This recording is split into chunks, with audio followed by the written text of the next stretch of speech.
बस देखते रहना कि इसमें ग्रीन बटन जल रही है कि नहीं। हरियर,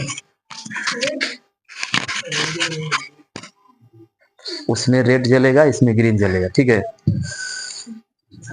चलो कुछ याद है उसमें? सब कुछ खत्म हो गया। लास्ट हेडिंग क्या है? हेडिंग डाल के छोड़े हैं, कुछ लिखे नहीं थे। बाप रे। प्रथम श्रेणी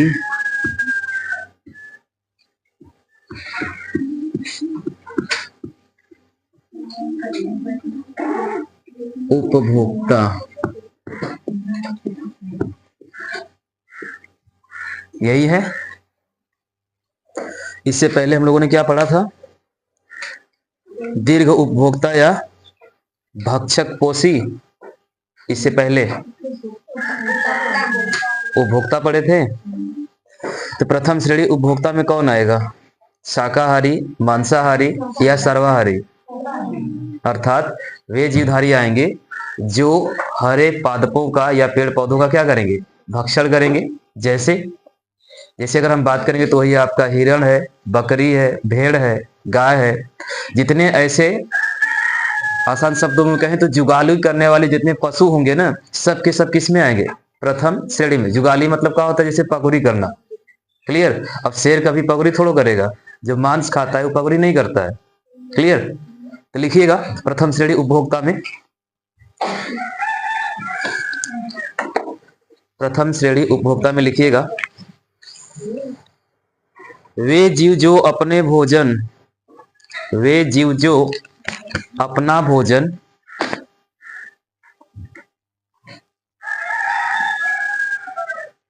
वे जीव जो अपना भोजन सीधे ही, वे जीव जो अपना भोजन सीधे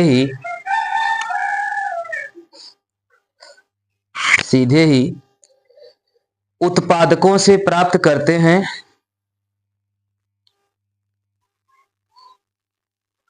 उत्पादकों से प्राप्त करते हैं। वे जीव जो अपना भोजन उत्पादकों से सीधे ही प्राप्त करते हैं, प्रथम श्रेणी के उपभोक्ता कहलाते हैं। दरवाजा भिड़का के आवा थोड़ा, नहीं तो पक पक पक दिन भर करेंगे। प्रथम श्रेणी के उपभोक्ता कहलाते हैं।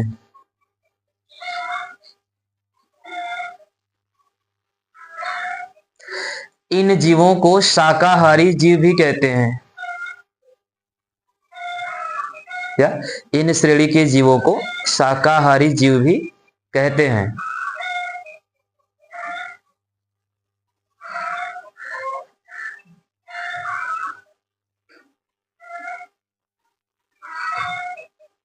ओके? जैसे कीट, टिड्डा टिड्डी होते हैं, जैसे कीट कामा चूहे, कामा हिरण, खरगोश, बकरी,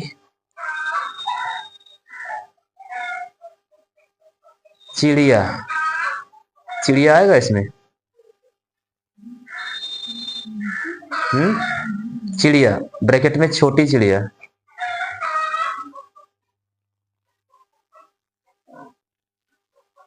आदि। अच्छा, चिड़िया और पक्षी में का अंतर है?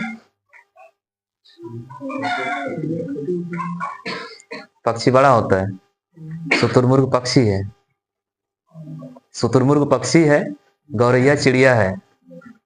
मतलब जिसकी, हाँ, पक्षियों की बात करें तो सर्वाहारी होते हैं, अनाज भी खाते हैं और मांस भी खाते हैं। लेकिन बात केवल चिड़िया की करेंगे तो खाली शाकाहारी। जैसे अनाज अनाज का दाना आपका गौरैया खाता है, सॉरी खाती है, खाता नहीं है, खाती है।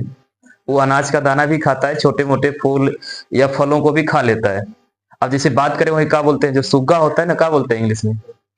हाँ पैरोट या तोता बोलते हैं, वो क्या होता है? शाकाहारी, मांसाहारी या सर्वाहारी? वो शुद्ध शाकाहारी होता है, वह केवल फलों को ही खाता है, वही फल सब्जियां आदि को खाता है। हाँ मर्चा भी खाता है। चलिए अगली हेडिंग, द्वितीय श्रेणी के उपभोक्ता। हो सकता है भाई ना मिले कुछ तो मर्चो भी खा लेगा, क्या दिक्कत? हाँ हाँ। द्वितीय श्रेणी के उपभोक्ता, हर दिखने वाला मिर्चा तीता थोड़ा होता है।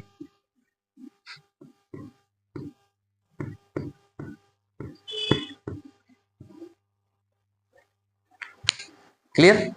अब द्वितीय श्रेणी में कौन आएगा? इस श्रेणी में कौन आएंगे? सर्वाहारी आएंगे।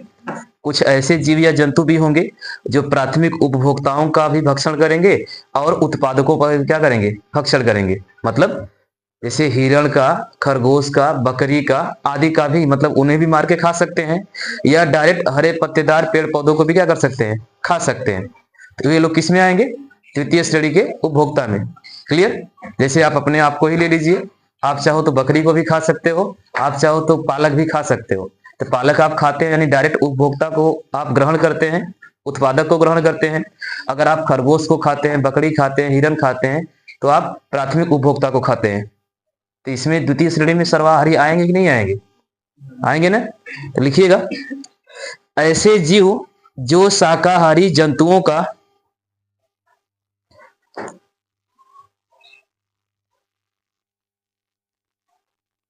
ऐसे जीव जो शाकाहारी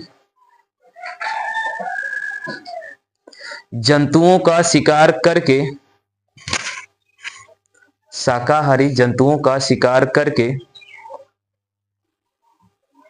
हमको तो लगा कि आज कोई आएगा ही नहीं, 10-15 ले कौनो नहीं आया, हम आगे बैठे हैं 9:45 का।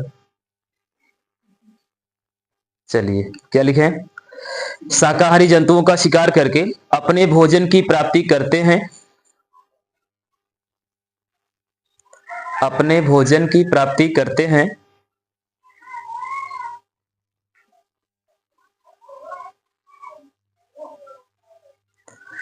द्वितीयक श्रेणी के उपभोक्ता या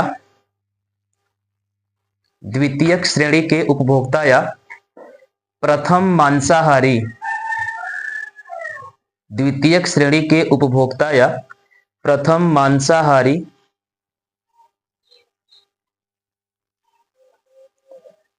द्वितीयक श्रेणी के उपभोक्ता या प्रथम मांसाहारी कहलाते हैं। जैसे जैसे पक्षी, उसमें चिड़िया आया था, इसमें पक्षी है। कामा बिल्ली, कामा डॉगी, बिल्ली के बाद कुत्ता, मेढक, लोमड़ी, सर्प, भेड़िया।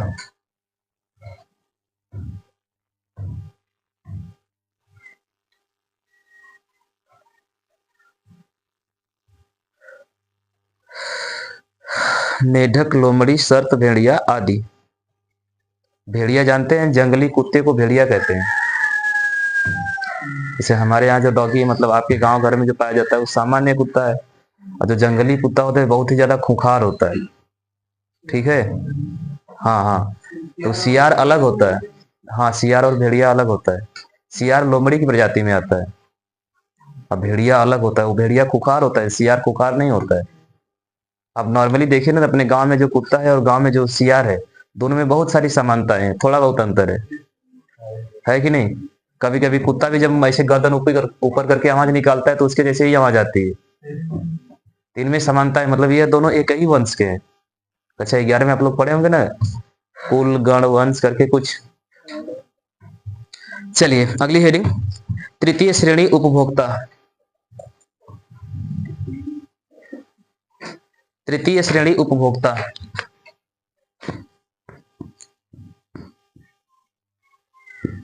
तृतीय श्रेणी उपभोक्ता इस बार नया क्या है जानते हैं?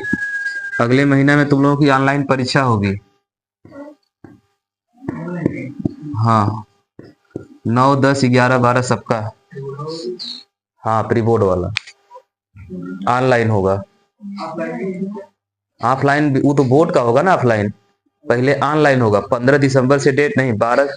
हाँ, 12 दिसंबर को डेट है। 12 दिसंबर के दिन 9, 10, 11, 12 सबका विज्ञान का पेपर है।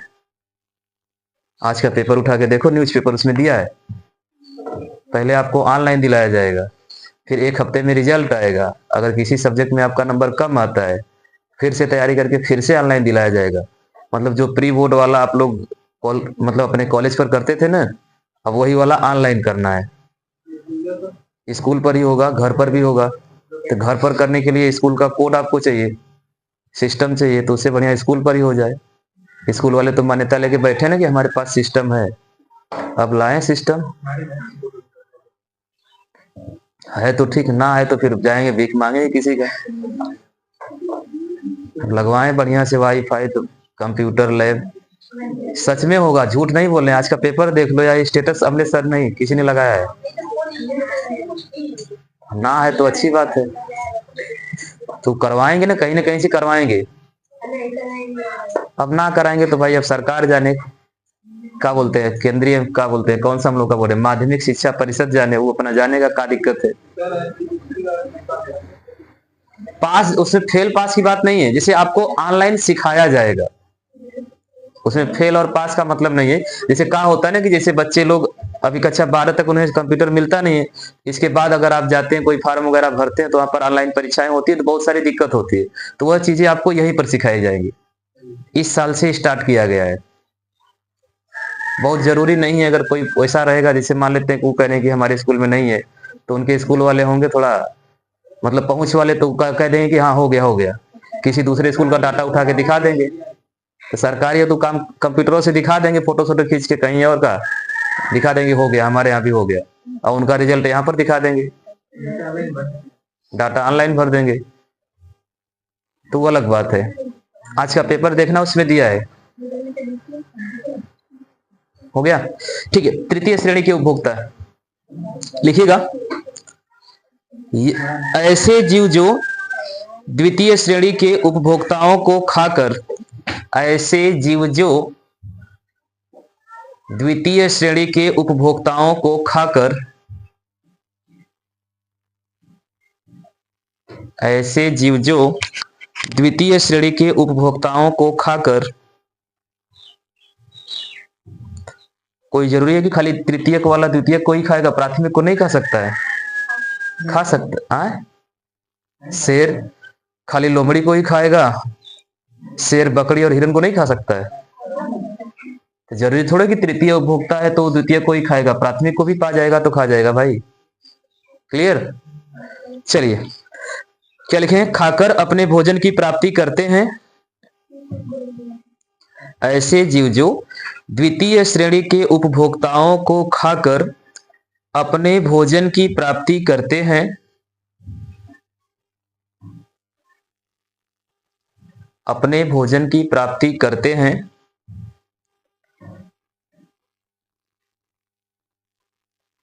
तृतीय श्रेणी उपभोक्ता या तृतीय श्रेणी उपभोक्ता या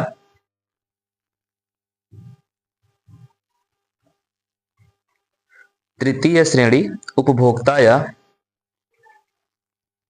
द्वितीयक मांसाहारी कहलाते हैं।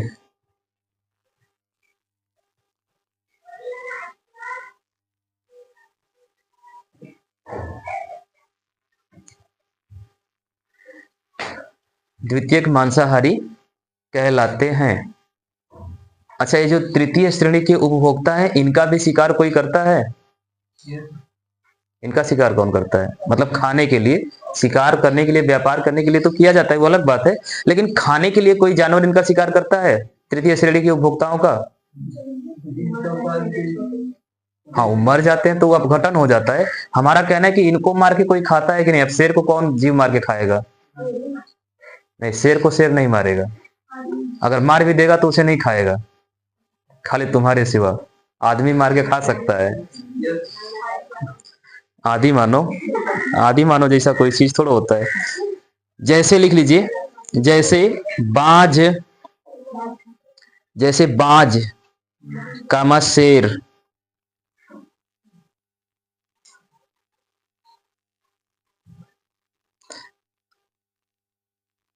पैराग्राफ चेंज करके लिखिएगा, इन्हें सर्वोच्च उपभोक्ता भी कहते हैं। सर्वोच्च, सबसे ऊपरी वाले, सर्वोच्च उपभोक्ता भी कहते हैं, क्योंकि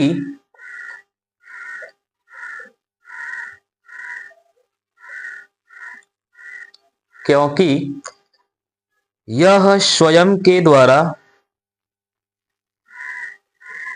यह स्वयं किसी अन्य जंतु के द्वारा, यह स्वयं किसी अन्य जंतु के द्वारा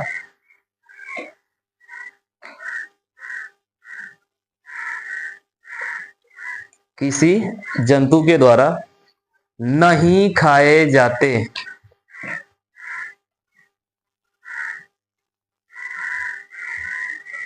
नहीं खाए जाते, इसलिए इन्हें सर्वोच्च मांसाहारी, सर्वोच्च मांसाहारी, सर्वोच्च मांसाहारी या सर्वोच्च उपभोक्ता कहते हैं। सर्वोच्च मांसाहारी या सर्वोच्च उपभोक्ता कहते हैं।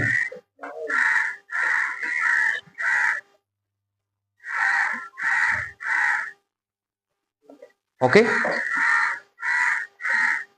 कहने का मतलब क्वेश्चन कभी कभी पूछ लेता है कि सर्वोच्च मांसाहारी या सर्वोच्च उपभोक्ता किसे कहते हैं। तो सर्वोच्च उपभोक्ता वे उपभोक्ता होते हैं जो तृतीयक उपभोक्ता होते हैं। इनका शिकार कोई अन्य जंतु के द्वारा नहीं होता है, यह स्वतः मरते हैं तो इनका अपघटन हो जाता है, मतलब छोटी छोटी बैक्टीरिया इनके शरीर को खा के नष्ट कर देता है।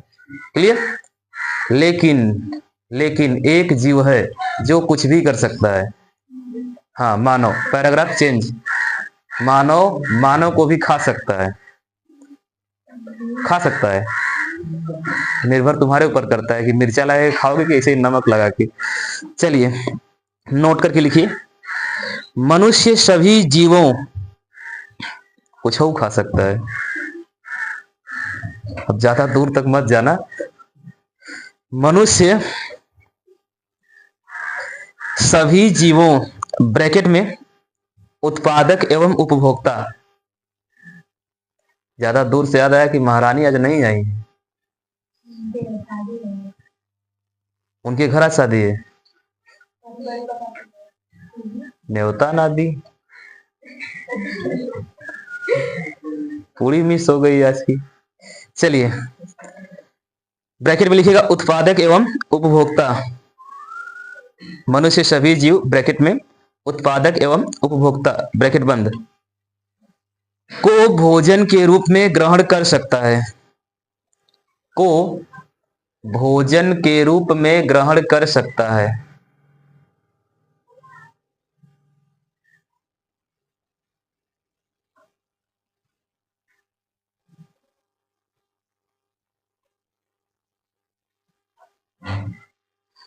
इसलिए मनुष्य को सर्वाहारी कहा जाता है। ओमनीओरस, OMNIVORES, ओमनीओरस कहते हैं। इतना खतरनाक जीव है कि बैक्टीरिया को भी खा सकता है। ओमनीओरस, OMNIVORES,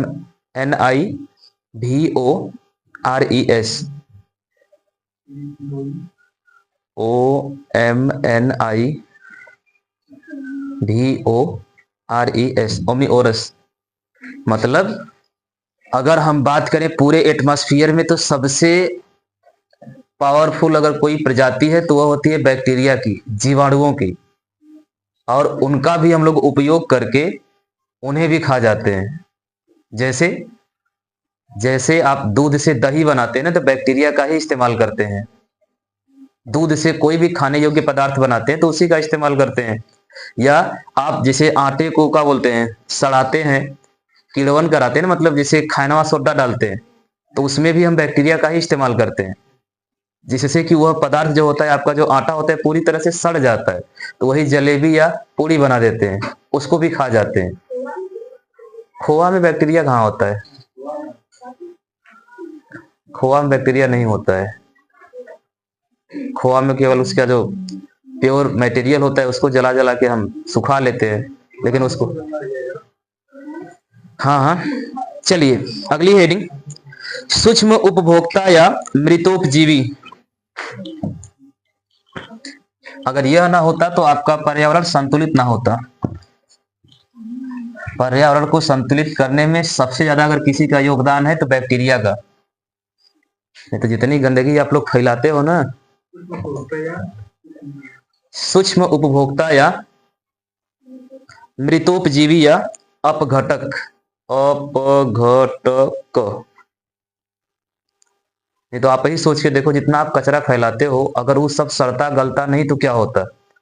शहरों में देख लो, पूरे शहर का कचरा जब एक जगह कलेक्ट होता है ना तो एक अंबार लग जाता है, और उसी कचरे से फिर दुर्गंध आती है, लोग बीमार होते हैं। गांव में क्या होता है, कचरे को उठा के खेत में फेंक देते हैं, और खेत में उस बेचारा सड़ गल के खाद बन जाता है। क्लियर? कचरा कितने प्रकार का होता है? दो प्रकार का? तीन प्रकार का? कचरा भी नहीं पता है? ये तो सूखा होता है, तो गीला होता है। सब्जियों का छिलका जो होता है वो क्या होता है? सूखा होता है। गीला कचरा में आएगा ना, और सूखा कचरा मतलब आपके घर का कूड़ा करकट। क्लियर? तो कचरे के बारे में भी जानिए, खुद कचरा मत बन जाइए, कचरे में भी क्वालिटी होती है। चलिए बात करेंगे सूक्ष्मजीव या मृतोपजीवी या अपघटक की।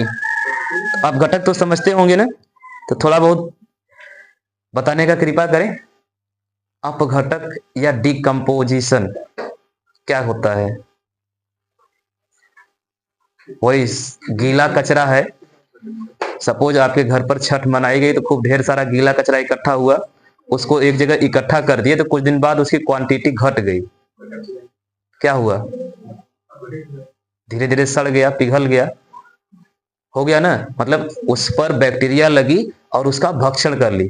बैक्टीरिया मतलब क्या? ये जो धूल मिट्टी है, बैक्टीरिया ही तो है। क्लियर? लिखिएगा, वे जीव जो पादप व जंतुओं के,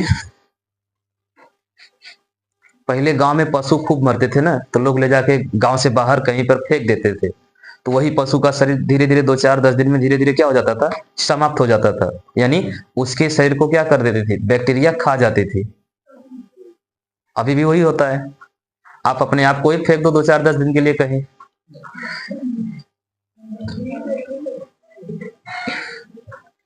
अरे आप अपने शरीर की सफाई नहीं करेंगे ना, तो आपके शरीर पर ही बैक्टीरिया लग जाएगा।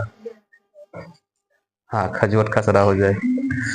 2 4 10 दिन मत नहाइए, साफ सफाई मत करिए, देखिए खुद लग जाएगी बैक्टीरिया। बड़ा बड़ा जैसे कुत्ते और बिल्ली के ऊपर रहता है ना, जानवर लग जाएंगे शरीर के ऊपर।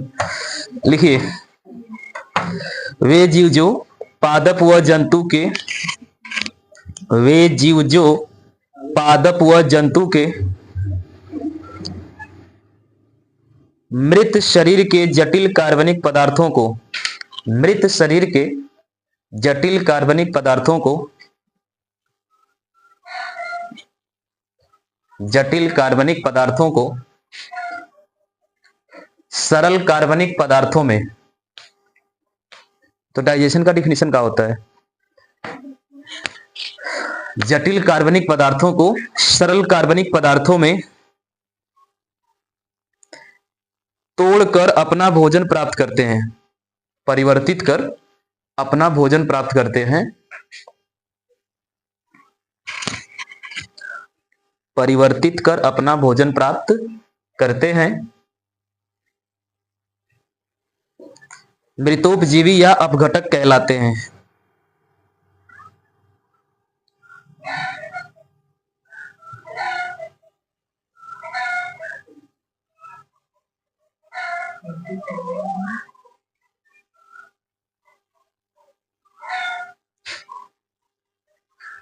जैसे जैसे जीवाणु, कवक, जीवाणु, कवक आदि।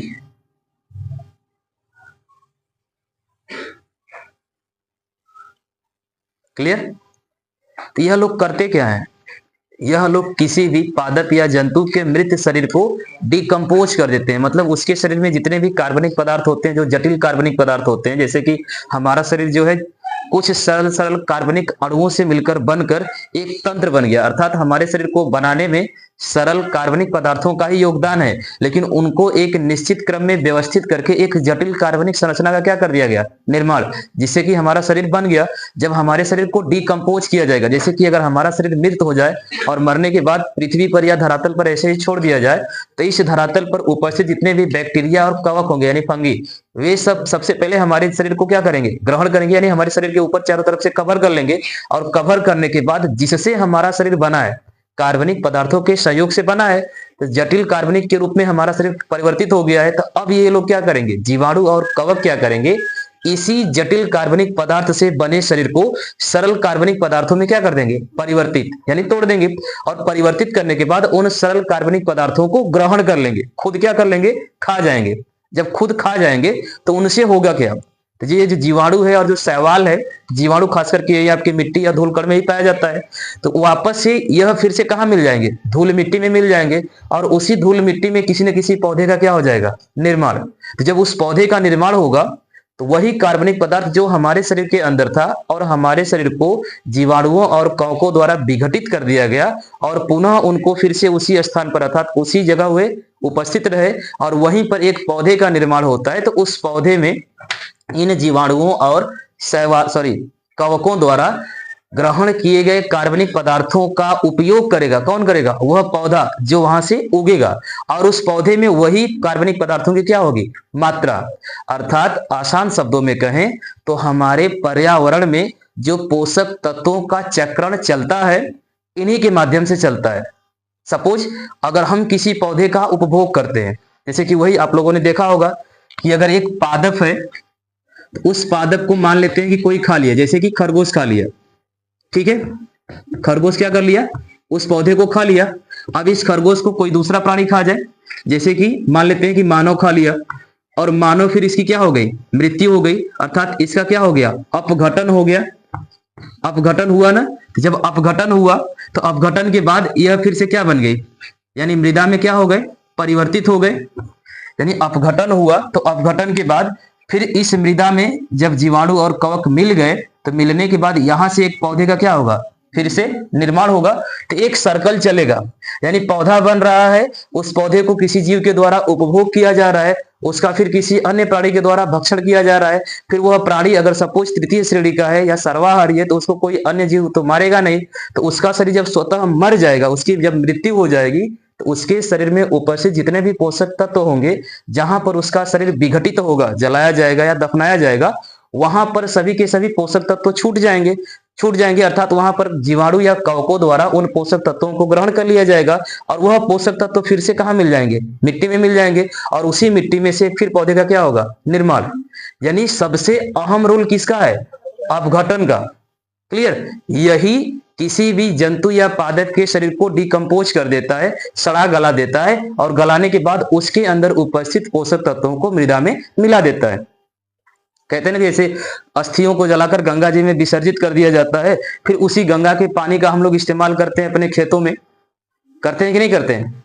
जैसे हिंदू धर्म में होता है ना कि अस्थियों को किसी भी अगर कोई परिजन या घर वाला मरता है तो उसे जलाकर हम गंगा जी में अस्थियां बहा देते हैं। अस्थियां बहाने का मतलब क्या है, गंगा जी में जो पानी है उस पानी से लोग किसान खेतों की क्या करते हैं, सिंचाई। अगर उसमें हम अस्थियां मिलाते हैं तो कहीं ना कहीं उस अस्थि में मतलब शरीर की ही तो बात हो रही है। शरीर को जलाने के बाद जो पूरा का पूरा शरीर का राख है, उसको हम गंगा जी में डाल देंगे, तो वही गंगा जी का पानी हमारे खेतों में आएगा। अर्थात जो पोषक तत्व तो हमने वहां पर पानी में मिला दिया, वही पानी से अगर हम खेतों की सिंचाई कर रहे हैं, तो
लिखो, ये जीवाणु,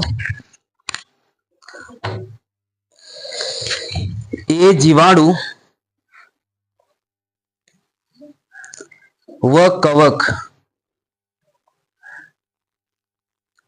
पादप व जंतुओं में संचित, ये जीवाणु व कवक पादप व जंतुओं में संचित, पादप व जंतुओं में संचित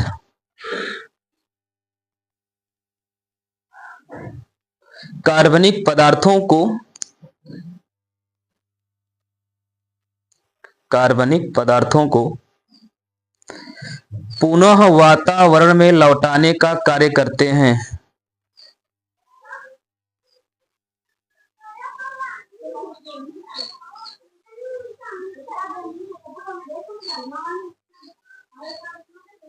लौटाने का कार्य करते हैं। इसलिए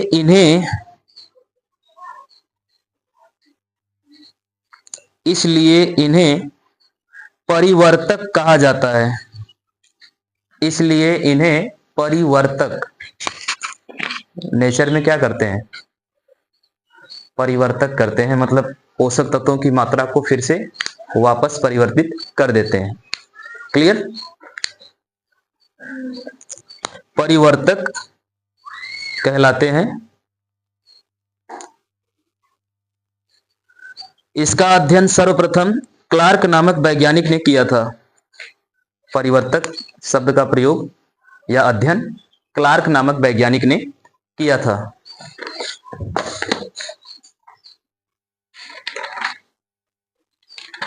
क्लियर?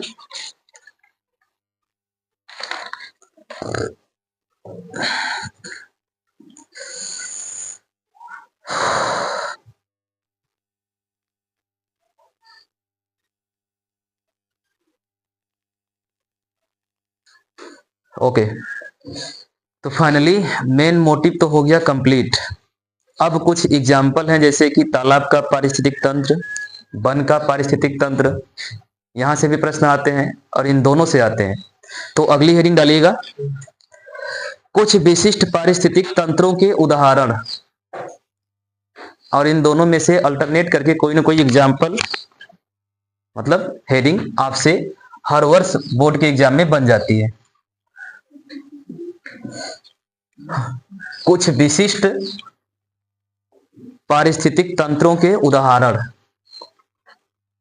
जैसे नॉर्मली तो हम लोग सब कुछ जानते हैं कि जैविक घटक क्या है, अजैविक घटक क्या है, लेकिन अगर हम बात करें कि एक तालाब के जैविक तत्वों और अजैविक तत्वों की बात करिए, या बताइए एक तालाब में उपस्थित जैविक तत्व क्या होगा और उसी तालाब में उपस्थित अजैविक तत्व क्या होगा, या एक जंगल में, एक वन में उपस्थित जैविक तत्व और अजैविक तत्व। नॉर्मली जैविक अजैविक की बात करेंगे तो ऐसे हम बता देंगे सजीव निर्जीव करके कुछ भी, लेकिन सेम कंडीशन, जैसे आप नॉर्मल बताते हैं ना कि जैविक तत्व क्या है, अजैविक तत्व क्या है, उसी प्रकार जंगल में या तालाब में भी आपको बस वही ध्यान देना है कि तालाब के अंदर कुछ सजीव वस्तुएं होंगी, पदार्थ होंगे, जीव होंगे, तालाब में भी कुछ निर्जीव वस्तुएं, पदार्थ या जीव होंगे। तो जो निर्जीव होंगे अजैविक तत्व, जो सजीव होंगे जैविक तत्व। उसी प्रकार जंगल में भी जो सजीव जीव जंतु या पादप होंगे उन्हें जैविक तत्व, और जो जंगल में निर्जीव होगा उसे क्या बोलेंगे, अजैविक तत्व। उसी को आपको बताना होगा। क्लियर? तो पहली हेडिंग बनाइएगा, या लिखिए, क्या लिखे, कुछ विशिष्ट पारिस्थितिक तंत्रों के उदाहरण। तो लिखिएगा, यह निम्न है, यह निम्न है, और हेडिंग बनाइएगा तालाब का पारिस्थितिक तंत्र। एक बार चेक करो, हम लोग पढ़े तो नहीं ना इसको, पढ़ लिए हैं पूरा, तब का दोहरा रहे हैं। इसमें जैविक और अजैविक हो गया है। तो वन का पारिस्थितिक तंत्र, तालाब वाला तब कैसे पढ़ लिया, यूनान दोहरा दिए।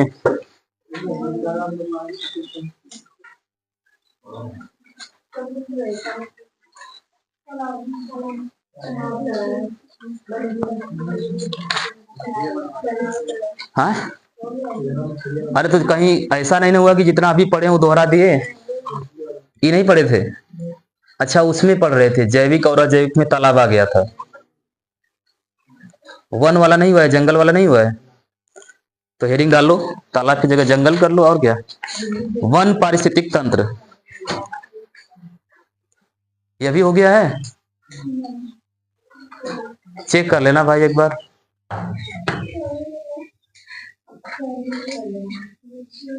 क्या हुआ? अब तक जो पढ़े थे वो दोबारा हो गया का? देख लो, कुल मेहनत डाल करवा दी सब। कौन तुम्हें तो बोली हो? हाँ मेरी डलवाए, कुल मेहनत डाल हो गया। चलो कोई नहीं, दोहरा गया तो क्या दिक्कत है। वन पारिस्थितिक तंत्र नहीं ना है, तो हेडिंग डालिए वन पारिस्थितिक तंत्र।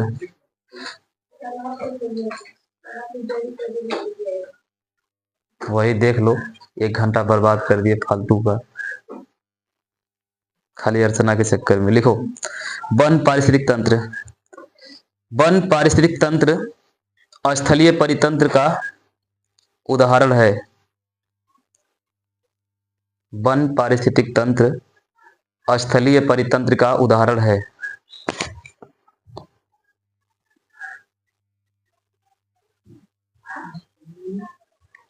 स्थलीय परितंत्र का उदाहरण है।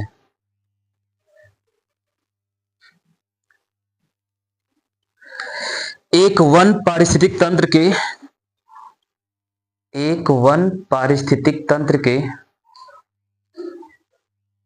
जैविक और अजैविक घटक, वन पारिस्थितिक तंत्र के जैविक और अजैविक घटक जैविक और अजैविक घटक निम्न है। जैविक और अजैविक घटक निम्न है। दिख रहा है ना थोड़ा थोड़ा। चलिए नंबर 1 हेडिंग डालिएगा अजैविक घटक, वन पारिस्थितिक तंत्र के अजैविक घटक। ठीक है, तो जो हम लोग पढ़े थे ना अजैविक घटक, और यहां पर जो पढ़ेंगे वन पारिस्थितिक तंत्र में अजैविक घटक, थोड़ा बहुत कुछ समानताएं होंगी। थोड़ा बहुत का लगभग 90% समानताएं होंगी, 10% ही इधर उधर होगा। क्लियर? तो आपके हिसाब से जंगल में क्या हो सकता है अजैविक घटक? निर्जीव वस्तुएं क्या हो सकती हैं? तो सामान्यतः हमें अजैविक घटक क्या था? सामान्यतः हमें भी हमारे पास सूर्य का प्रकाश था, वायु थी, टेम्परेचर था, मतलब वही तापमान था, आर्द्रता थी, मृदा थी, थे कि नहीं? तो यहां पर भी वही लोग होंगे। लिखिएगा वन पारिस्थितिक तंत्र के अजैविक घटक में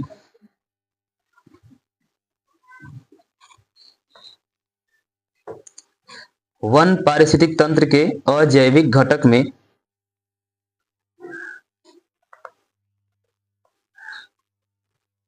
प्रकाश की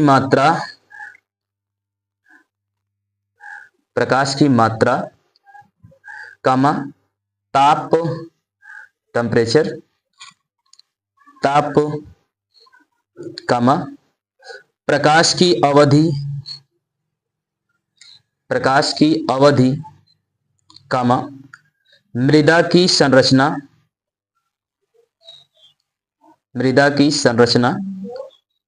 चिकनी है या दोमट है, और कौन होती है?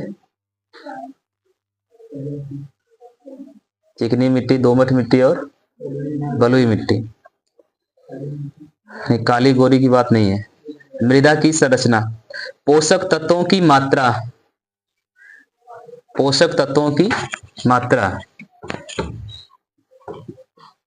कुछ लोग पोत पात के सूते हैं, राती में रहे ना, बिहाने लेता नहीं उज्जर हो जाई।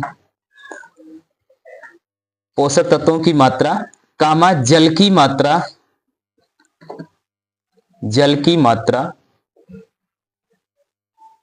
कामा आर्द्रता कामा CO2 व O2 का अनुपात, कार्बन डाइऑक्साइड व ऑक्सीजन का अनुपात CO2 व O2 का अनुपात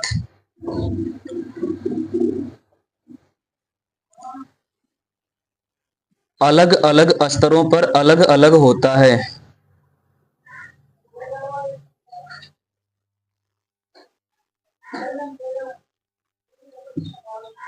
पैराग्राफ चेंज।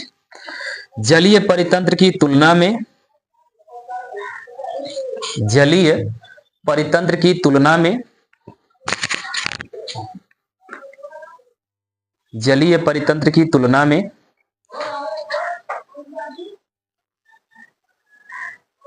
वन परितंत्र के अजैविक घटक जलीय परितंत्र की तुलना में वन परितंत्र के अजैविक घटक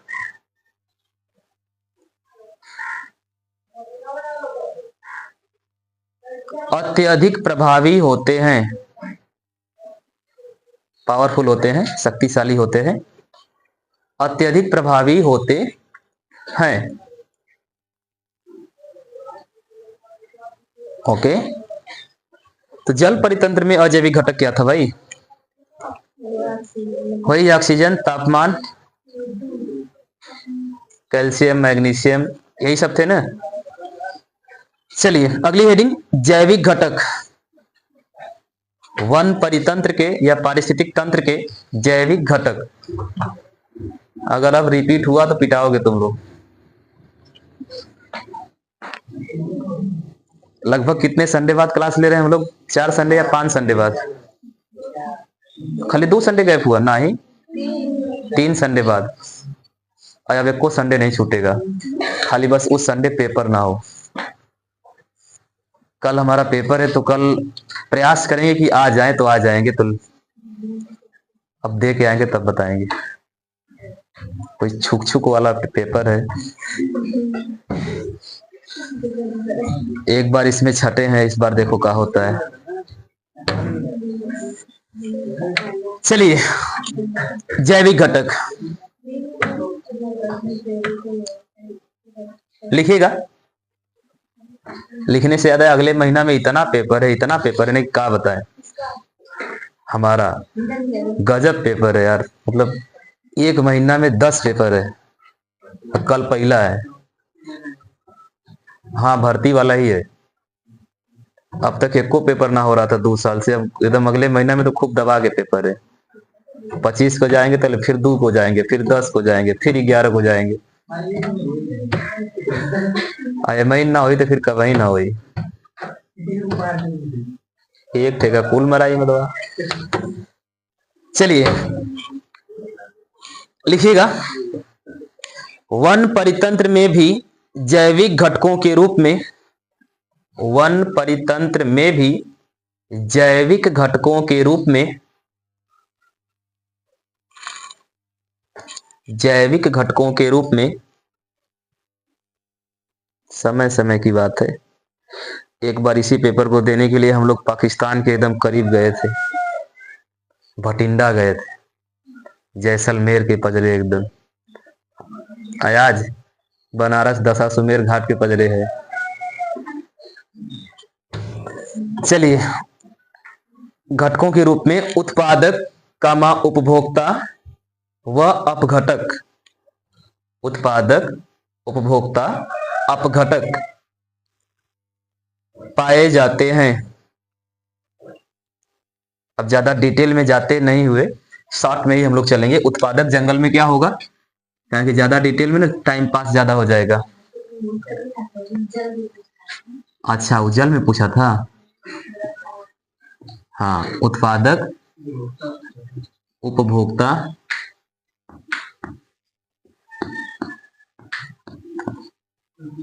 और अपघटक। क्लियर? तो नंबर 1 हेडिंग बनाइएगा छोटी सी, उत्पादक। अब जंगल में उत्पादक क्या है? पेड़ पौधा ही तो है। पेड़ पौधा के अलावा कोई उत्पादक?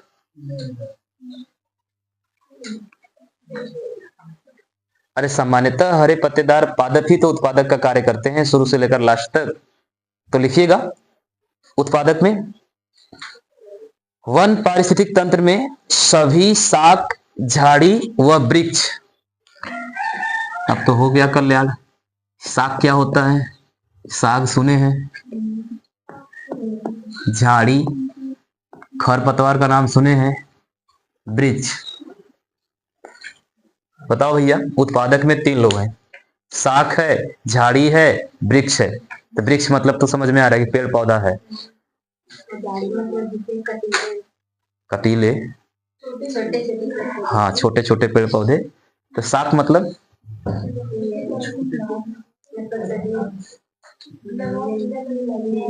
नमवा सुंदर लग रहा है ना। हाँ, जिनके तना में क्षमता नहीं होती कि वो सीधे खड़े हो, किसी दूसरे तने या सहारे की सहायता से उनके ऊपर लिपट जाते हैं, शाक कहलाते हैं। जैसे आप सब्जियां उगाते हैं ना, नेनुआ, चिचिंदा, करेला, ये खुद खड़े हो जाते हैं, इनको सहारा देना पड़ता है। उसी प्रकार की कुछ पौधे होते हैं जिन्हें हम लोग लताएं कहते हैं। अक्सर आप बड़े बड़े बिल्डिंगों, खंभों, टावरों पर देखे होंगे ना, ऐसे लिपट लिपट के उसके ऊपर चढ़ जाता है। वो सब किस में आएंगे? शाक में आएंगे। झाड़ी का मतलब छोटे पेड़ पौधे, जो छोटे होते, बहुत बड़े नहीं होते हैं। मैक्सिमम इनकी हाइट 3 से 5 फीट के आसपास होती है, उनसे कम भी होती है। 1 फीट, 2 फीट, 3 फीट, 4 फीट, 5, अधिक से अधिक 6 या 7 फीट। वृक्ष का मतलब तो विशाल काय पेड़ होता है, जैसे पीपल का हो गया, बरगद हो गया, सागवन हो गया, ABCD, मतलब सब कुछ। क्लियर? तो ये सब के सब क्या है? उत्पादक है। बात समझ में आई? ठीक है, आगे क्या लिखे हैं? हाँ, वन पारिस्थितिक तंत्र में सभी शाक, झाड़ी व वृक्ष उत्पादकों का कार्य करते हैं। उत्पादकों का क्या करते हैं? कार्य करते हैं। हाँ जी, उत्पादकों का कार्य करते हैं। अब कहीं पर बारहो मास हरे पत्तेदार पेड़ पौधे पाए जाते हैं, कहीं पर 2-4 महीने ही पाए जाते हैं। अब अपने ही क्षेत्र की बात करें तो हम लोग खेतों में फसलें कब लगाते हैं? 2-3 महीने तक फसलें रहती हैं, उसके बाद काट के हटा लेते हैं। फिर फसल लगाते हैं 2-3 महीने, मतलब अभी 10 दिन 15 दिन में उगेगा। 60 दिन मतलब 2 महीना या 3 महीना हम उसे खेतों में रखेंगे, फिर काट के हटा लेंगे। तो हम भी तो एक परितंत्र का निर्माण करते हैं, लेकिन कुछ समय के लिए ही करते हैं, फिर उसे हटा लेते हैं। लेकिन वहीं पर कुछ ऐसे होते हैं जो हमेशा हमेशा के लिए रहते हैं। जैसे अगर हम मनी प्लांट लगा दें, पेड़ पौधे का बगीचा लगा दें, या सुंदरवन डेल्टा की बात कर ले, बड़े बड़े जंगलों की बात कर ले, तो वहां पर हमेशा हरे पत्तेदार पेड़ पौधे पाए जाते हैं। तो वहां पर हमेशा परितंत्र बना हुआ है। क्लियर? चलिए, हाँ जी।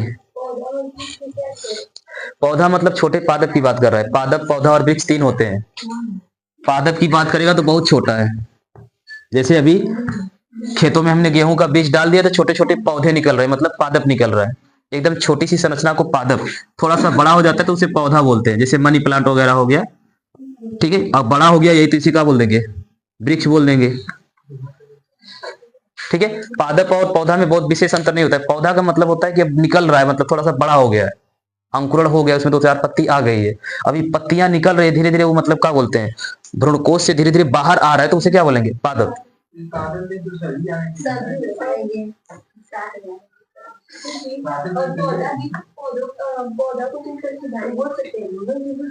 हाँ हाँ, पौधे को झाड़ी बोल सकते हैं। पादप की बात करेंगे तो सभी के सभी आ ही जाएंगे, तीनों के तीनों आ जाएंगे।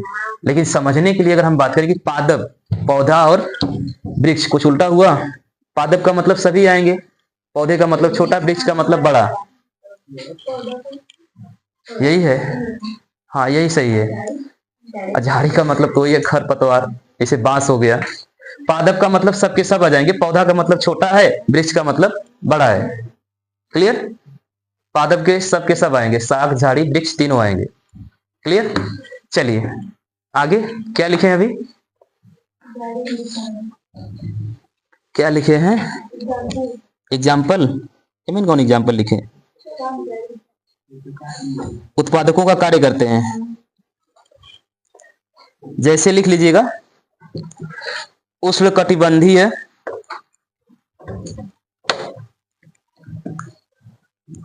उष्णकटिबंधीय वन, पर्णपाती वन, उष्णकटिबंधीय वन, पर्णपाती वन,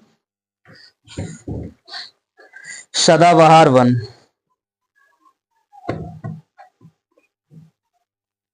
आदि। पर्णपाती वन क्या होता है वो?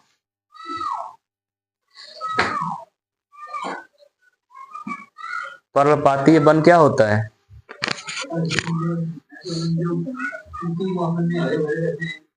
किसी मौसम में सारी पत्तियां गिर जाती हैं। जैसे अभी आप लोग, हम लोग के आसपास नहीं है, पीपल है, आम है, तो पीपल की पत्तियां या नीम की पत्तियां या पूरी की पूरी पत्तियां मतलब उस पौधे से गिर जाती हैं, फिर से नई पत्तियां निकलती हैं। तो कहने का मतलब एक ऋतु में या एक टाइम पर वो अपनी सभी पत्तियां खो देता है। तो ऐसे अगर उस प्रकार के पेड़ पौधे हैं जहां पर एक ऋतु में मतलब एक समय पर अपनी सभी पत्तियां खोकर नई पत्तियों का निर्माण करते हैं, उनके द्वारा बनाया गया जो जंगल होगा उसे क्या बोलेंगे? पर्णपातीय वन। जो एक निश्चित समय आने पर अपनी सारी पत्तियां खो देंगे, जिसे हम लोग पतझड़ कहते हैं। क्लियर? अब कुछ ऐसे होते हैं जो सालों साल मतलब कभी भी अपनी पत्तियां नहीं खोते हैं, या एक ठो खोते हैं तो दूसरी को बना लेते हैं, उसे हम लोग सदाबहार वन बोलते हैं, जो हमेशा हरे भरे रहते हैं। जैसे में मैग्रो वन है। जैसे में अगर हम बात करें तो आपका जो क्या बोलते हैं, कोई पादप बताओ जिसमें हमेशा पत्ती रहती है, जैसे बरगद का है, तुलसी में भी है, और बरगद में पूरा झड़ जाता है। नहीं तो वही तो करे कि एठो मतलब पुरानी हो जाएगी पत्ती तो टूट के गिर जाएगी, लेकिन एठो उसमें बगल में रहेगी। कौन? बरगद? तुलसी में भी फल लगता है। यही शायद दिसंबर में लगता है, दिसंबर जनवरी में। ठंडी में ही लगता है भाई उसमें, मतलब सावन मतलब बरसात में, जून जुलाई में। पता नहीं, एग्जैक्ट हमें नहीं पता है, लेकिन हमको लगता है कि ठंडी के मौसम में वो अपना आकार बहुत बड़ा बड़ा कर लेती है और उसी समय उसमें फल लगता है, उसकी पत्तियां धीरे धीरे सूखने लगती है, दिसंबर जनवरी के मार्च। अरे नहीं, उसमें अंकुरण और निषेचन पहले ही सब कुछ हुआ रहता है, उसमें गोल गोल रहता है। मतलब जैसे आप धनिया देखे ना, धनिया उससे छोटा छोटा गोल गोल रहता है। नोटिस करना, शायद दिसंबर लास्ट में होता है, दिसंबर जनवरी में। चलिए आगे करिएगा। उपभोक्ता, आगे करिएगा हो उपभोक्ता। आगे है उपभोक्ता हेडिंग। वन के पारिस्थितिक तंत्र में, वन के पारिस्थितिक तंत्र में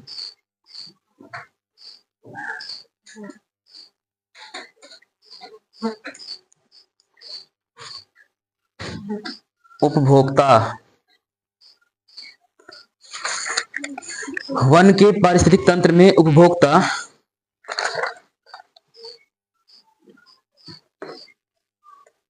विषमपोषी उपभोक्ताओं के ही समान होते हैं। एक लाइन में पूरा खत्म। विषमपोषी उपभोक्ताओं के ही समान होते हैं। विषमपोषी करें, विषमपोषी घटक उपभोक्ताओं के समान। विषमपोषी घटक, खाली घटक ऐड कर लीजिए। अभी जो इससे जस्ट पहले हम लोगों ने पढ़ा है ना, उसी के जस्ट समान होते हैं। जो दोहराए हैं तो उसमें उपभोक्ता ही तो पढ़ाए हैं, तो अब ठहरा दें उसी को। विषमपोषी में अभी हम लोग जो पढ़े ना, प्राथमिक द्वितीयक तृतीयक, वही थे। और यहाँ पर भी हम एक बार रिवाइज कर देते हैं। देखो इसमें कह रहा है कि प्रथम श्रेणी के उपभोक्ता, तो इनमें शाकाहारी जंतु, अभी हम लोगों ने वही पढ़ा है, शाकाहारी जंतु, कीट, चूहे, खरगोश, गिलहरी, हिरण, भेड़, बकरी आदि, ये क्या है? प्राथमिक उपभोक्ता है। फिर कह रहा है द्वितीयक उपभोक्ता, तो द्वितीयक उपभोक्ता में ये जीव जो शाकाहारी जीवों का क्या करते हैं? शिकार करते हैं और अपना भोजन प्राप्त करते हैं। जैसे जैसे में बिल्ली, तेंदुआ, भेड़िया, सियार आदि, खाली नाम ही तो डालना है। क्लियर? फिर तृतीय श्रेणी के उपभोक्ता, तो तृतीय श्रेणी के उपभोक्ता में आ जाएगा कि वे जीवधारी या जीव जो प्रथम और द्वितीय दोनों श्रेणियों की उपभोक्ताओं को शिकार कर, मार कर खा जाते हैं। प्रथम श्रेणी के उपभोक्ता को भी मार के खा सकते हैं और द्वितीय श्रेणी के उपभोक्ता को भी मार के खा सकते हैं, उन्हें हम बोलेंगे तृतीय श्रेणी के उपभोक्ता। जैसे चीता, गिद्ध, सर्प, अजगर आदि। हाँ, बाज भी आ जाएगा। गिद्ध और बाज में क्या अंतर है? हाँ, गिद्ध और बाज में अंतर है। इसमें अपघटक, अपघटक की बात करेंगे, लिखना नहीं है, सुनना है। अपघटक में भी क्या आएगा, तो वहां पर अपघटक में क्या रहता, जीवाणु और कवक। यहाँ पर अपघटक का कार्य कौन करेगा, तो यहाँ पर अपघटक में भी वही रहेंगे, जीवाणु और कवक। अधिक से अधिक केचुआ ऐड कर लेंगे, केचुआ तो वहां पर भी आ सकता था। तालाब में शाकाहारी, तालाब में शाकाहारी पादप प्लवक और जंतु प्लवक। कहाँ बकरी लिखवाए हैं, तुम तालाब वाला बोल रही हो, हम सामान्य वाला लिखवा दिए हैं, सब इधर का उधर हो गया। तो तालाब वाले में लिख लो शैवाल, वहां पर एग्जांपल लिख लीजिए अगर तालाब वाला था तो, क्या कि एक का हेडिंग 3 जगह है ना, तो उसमें दिक्कत हो रही है। अगर तालाब का वो जय का बोलते हैं उपभोक्ता था तब तो पूरा का पूरा एग्जाम, पूरा तालाब का था तो सब एग्जाम्पल गलत है। तालाब में उत्पादक में एग्जाम्पल लिख लीजिए, तालाब में एग्जाम्पल लिख लीजिए खाली, बाकी पूरा डिफिनेशन सही है, खाली एग्जाम्पल में चेंज कर लीजिएगा। एग्जाम्पल पूरा जो पहले लिखे ना पूरा काट दीजिए। रुक रुक के दिमाग काम कर रहा है इसका, पिटाएगी अभी बंदर। लिखिए शैवाल तथा हरे, हाँ उत्पादक में एग्जाम्पल खाली चेंज करना है, शैवाल तथा, हाँ लिखे तो हैं तब का दोहरवा रही है, हाई लड़कियां लिखी हैं, अब अर्चना पिटाएगी बात, अब पूछो ना, छोड़ो। अगली हेडिंग डालिए हो, ऐसा ना कि तनी पहले घरे पढ़ा हो के, अपने तो खुद कंफ्यूज है, दूसरे को भी परेशान कर रही है। अगली हेडिंग डालिए हो, कृत्रिम पारिस्थितिक तंत्र। ठीक है ठीक है, अगली हेडिंग करिए, अब ना लिखवाएंगे, कहीं रास्ता में ठीका उगाना ना था।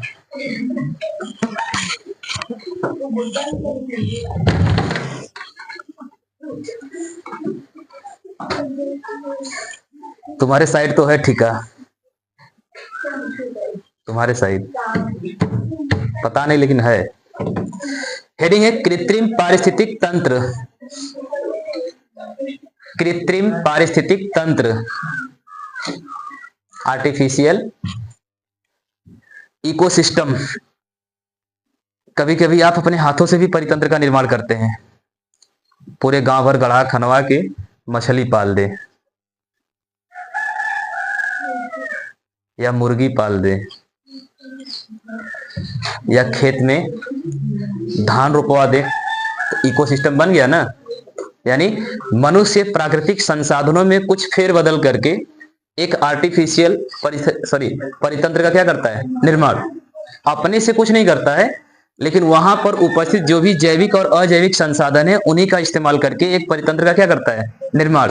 जैसे हमारे खेत के बीच में पहाड़ है, हमने उस पहाड़ को हटा दिया, तोड़ तोड़ कर खोद खोद कर हटा दिया, और वहां पर हमने एक खूब अच्छी सी फसल लगा दी या बगीचा लगा दिया, तो हमने किया ना यह, लेकिन हमने किया तो ठीक, इस्तेमाल किसका किया, वहां पर उपस्थित जो संसाधन थे उन्हीं का इस्तेमाल किया ना। तो प्राकृतिक संसाधनों का उपयोग करके मनुष्य के द्वारा एक परितंत्र का निर्माण किया जाता है। ऐसे परितंत्र को ही क्या बोलते हैं, कृत्रिम पारिस्थितिक तंत्र। हम कुछ घर से नहीं करते हैं, बाहर से ही लाते हैं अनाज और बाहर ही बो देते हैं, लेकिन बस करते क्या है कि वहां पर पहले नहीं था, हम वहां पर ले जाकर ऐसे काम कर देते हैं। Simple, clear. लिखिए मनुष्य अपनी आवश्यकताओं की, बिना लाभ का तो कोई कुछ करेगा नहीं,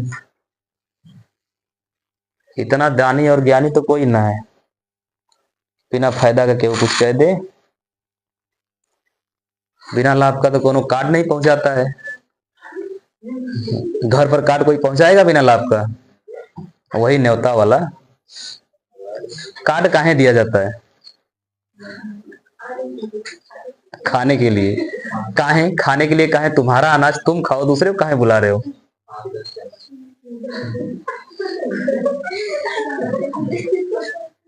कभी सोचे हो, होता है आमंत्रण, क्या बोलते हैं, निमंत्रण होता है, तो क्या होता है, एठो आमंत्रण और एठो निमंत्रण, दोनों में क्या अंतर है।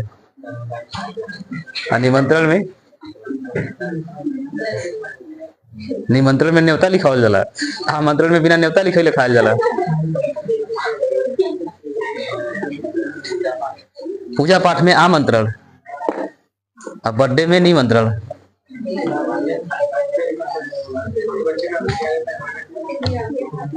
हमारे यहाँ बर्थडे मनाया गया था भैया, लगभग 4-5 हजार लोग खाए थे।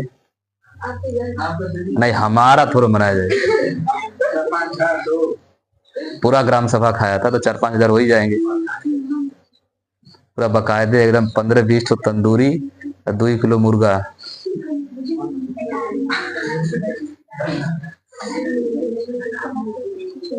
ज्यादा नहीं, बस उस दिन सुबह से खाना नहीं खाए थे, एकदम सवेरे से शाम तक लौटते लौटते पहुंच गए। आमंत्रण और निमंत्रण में क्या अंतर है ना, पता? आमंत्रण का मतलब आप जा भी सकते हैं और नहीं भी जा सकते हैं, आपके ऊपर है। निमंत्रण का मतलब आपका जाना जरूरी है, आपको आना जरूरी है। निमंत्रण मतलब आपको आना जरूरी है, आपके पास टाइम हो या ना हो। ना ना, ऐसा नहीं होता है। आमंत्रण का मतलब हमने आपसे कह दिया, अगर आपकी इच्छा हो, आपके पास समय हो तो आप आ सकते हैं। लेकिन निमंत्रण का मतलब भले तुम्हार भैंस लगे या ना लगे, हमारे द्वारे पहुंचे के चाहिए, ये होता है निमंत्रण। क्लियर? चलिए बात करेंगे कृत्रिम पारिस्थितिक तंत्र की। मनुष्य अपनी आवश्यकताओं का अधिक से अधिक मनुष्य अपनी आवश्यकताओं का अधिक से अधिक उत्पादन करने के लिए अधिक से अधिक उत्पादन करने के लिए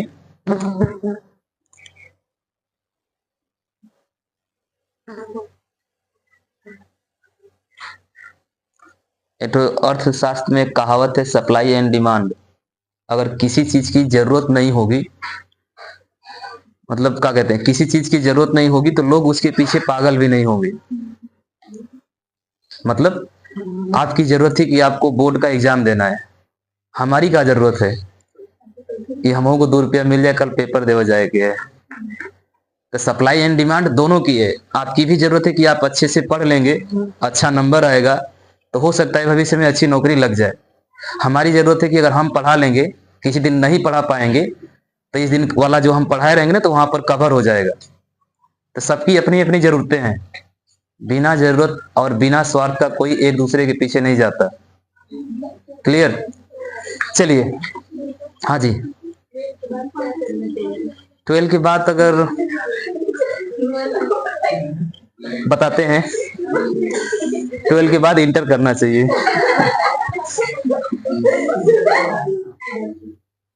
जब आपके गृह मंत्री कहते हैं कि क्या बोलते हैं, 12वीं के बाद इंटर करें, तो आप भी कर ही लीजिए। अधिक से अधिक उत्पादन करने के लिए प्राकृतिक पर्यावरण में सुनियोजित फेरबदल करता रहता है। सुनियोजित फेरबदल करता रहता है।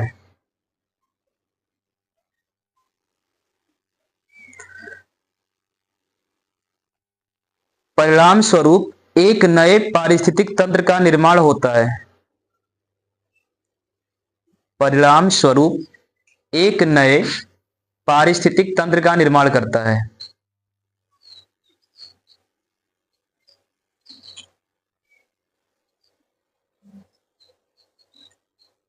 अर्थात ऐसा पारिस्थितिक तंत्र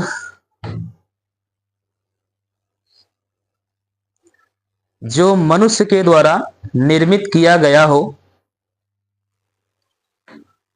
ऐसा पारिस्थितिक तंत्र जो मनुष्य के द्वारा निर्मित किया गया हो,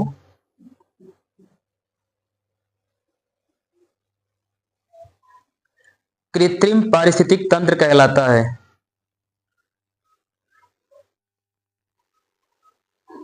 जैसे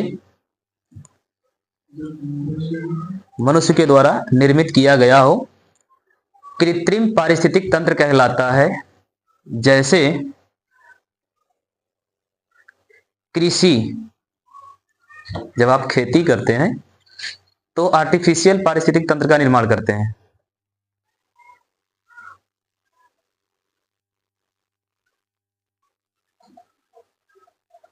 ओके। कामा जल जीवशाला, कभी कभी मछली पालन भी होता है,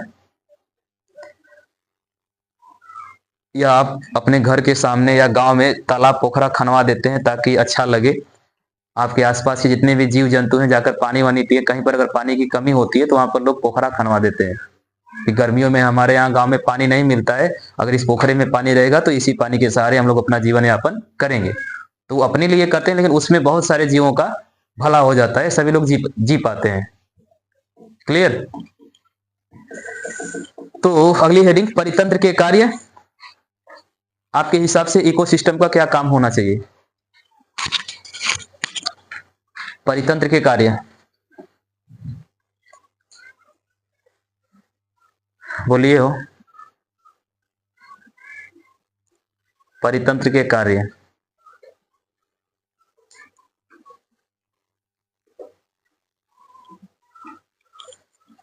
बोलो भाई। कुछ नहीं समझ में आ रहा है? अब भाई कुछ उल्टा सीधा करे क्या? दो चार हेडिंग लिखवावा और परितंत्र के कार्य। हमारे हिसाब से तो बस इसका एक ही काम है कि यह सामंजस्य स्थापित करता है जैविक और अजैविक घटकों के मध्य। परितंत्र का बस एक ही काम है कि जो भी जीवधारी जीवित है, किसी भी समष्टि में उपस्थित है, तो उस समष्टि में उसे संतुलित बनाए रखे। अगर अचानक से पूरे इकोसिस्टम में परिवर्तन हो जाएगा तो हो सकता है कि आपका पूरा का पूरा एटमॉस्फेयर नष्ट हो जाए। अचानक से अगर आप जीवधारियों की संख्या बढ़ा दें, सजीवों की संख्या बढ़ा दें, या अचानक से निर्जीवों की संख्या बढ़ा दें, अगर अचानक से कोई परिवर्तन करेंगे तो इससे हमारा जो पर्यावरण है वो बहुत ज्यादा प्रभावित हो जाएगा। तो पारिस्थितिक तंत्र करता क्या है? तो पारिस्थितिक तंत्र यानी पर्यावरण को संतुलित करता है। वह जैविक और अजैविक घटकों के मध्य उनके बीच के सामंजस्य को स्थापित करता है, संतुलित करता है कि कभी भी सजीवों की संख्या ज्यादा ना हो जाए और कभी भी निर्जीवों की संख्या ज्यादा ना हो जाए। अर्थात पर्यावरण ही है, पारिस्थितिक तंत्र ही है जिससे हम जीवन आसानी से जी पाते हैं। आप शहरों में जाके देखिए, इतनी अच्छी और इतने खुला महसूस आप नहीं कर पाएंगे जितना खुला महसूस आप गांव में कर पाते हैं। उतना वहां पर शोरगुल होता है ना, कभी कभी आप नोटिस करिएगा, कहीं पर आप होते हैं, बहुत ज्यादा कोई मशीन या कल पुर्जा आवाज करता है, अचानक से जब बंद हो जाता है ना तो बहुत सुकून मिलता है। या जैसे अभी शादियों का सीजन चल रहा है, खूब गाना बज रहा है, खूब गाना बज रहा है, अचानक से गाना बंद हो जाता है ना तो एकदम राहत मिलती, लगता है कि मतलब सांस हम ले पा रहे हैं, क्योंकि उस चीज की हमें आदत नहीं है। स्टार्ट में बजता है तो अच्छा लगता है, लेकिन ज्यादा देर तक बजता है ना तो अच्छा नहीं लगता है, जी घबराता है कि यार बंद हो जाए तो सही है।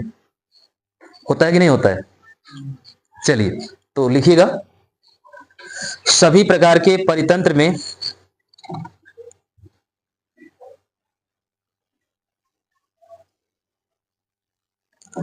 सभी प्रकार के परितंत्र में एक स्व नियंत्रित क्रियाविधि होती है। सभी प्रकार के परितंत्र में एक स्व नियंत्रित क्रिया विधि होती है।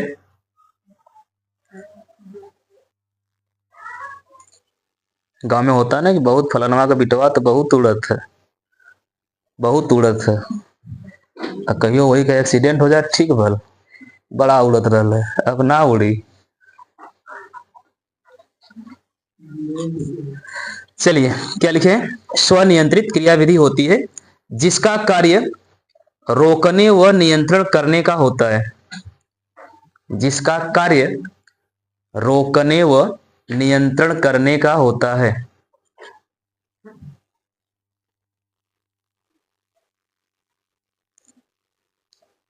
रोकने व नियंत्रण करने का होता है। इसे साम्यावस्था साम्यावस्था कहते हैं।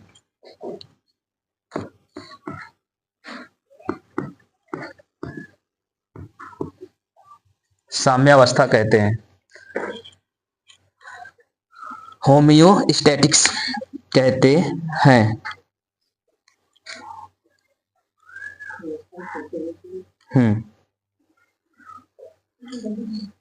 कुछ समझ में आया?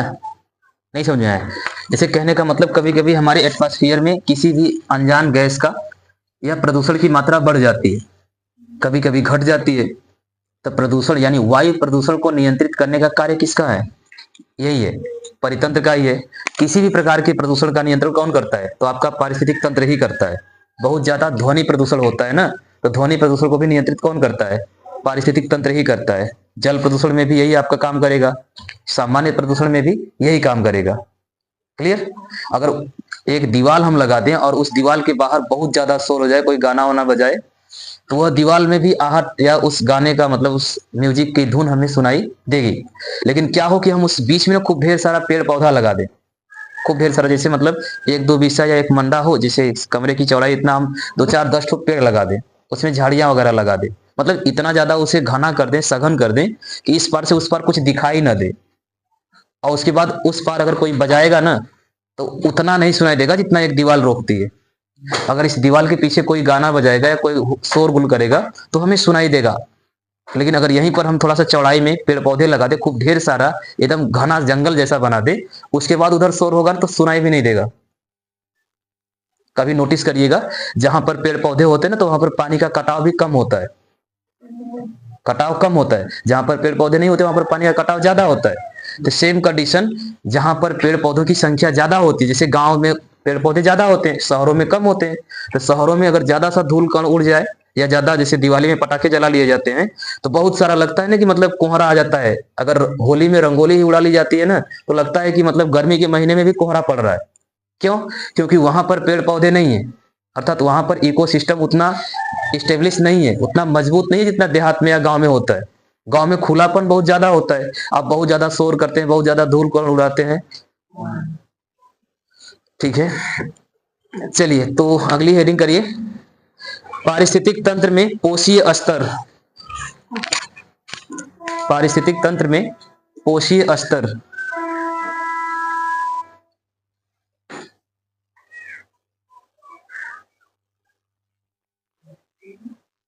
पारिस्थितिक तंत्र में पोषीय स्तर।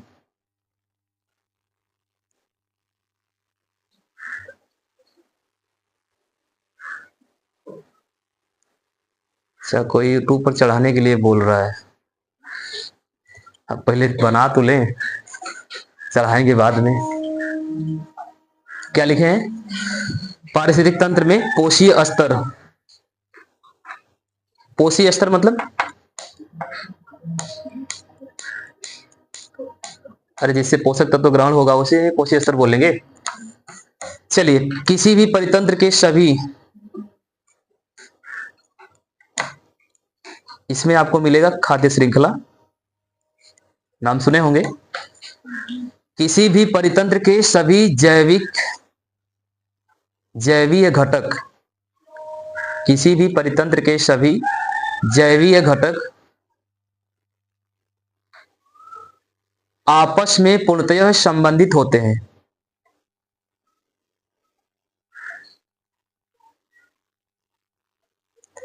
किसी भी परितंत्र के सभी जैवीय घटक आपस में पूर्णतः संबंधित होते हैं।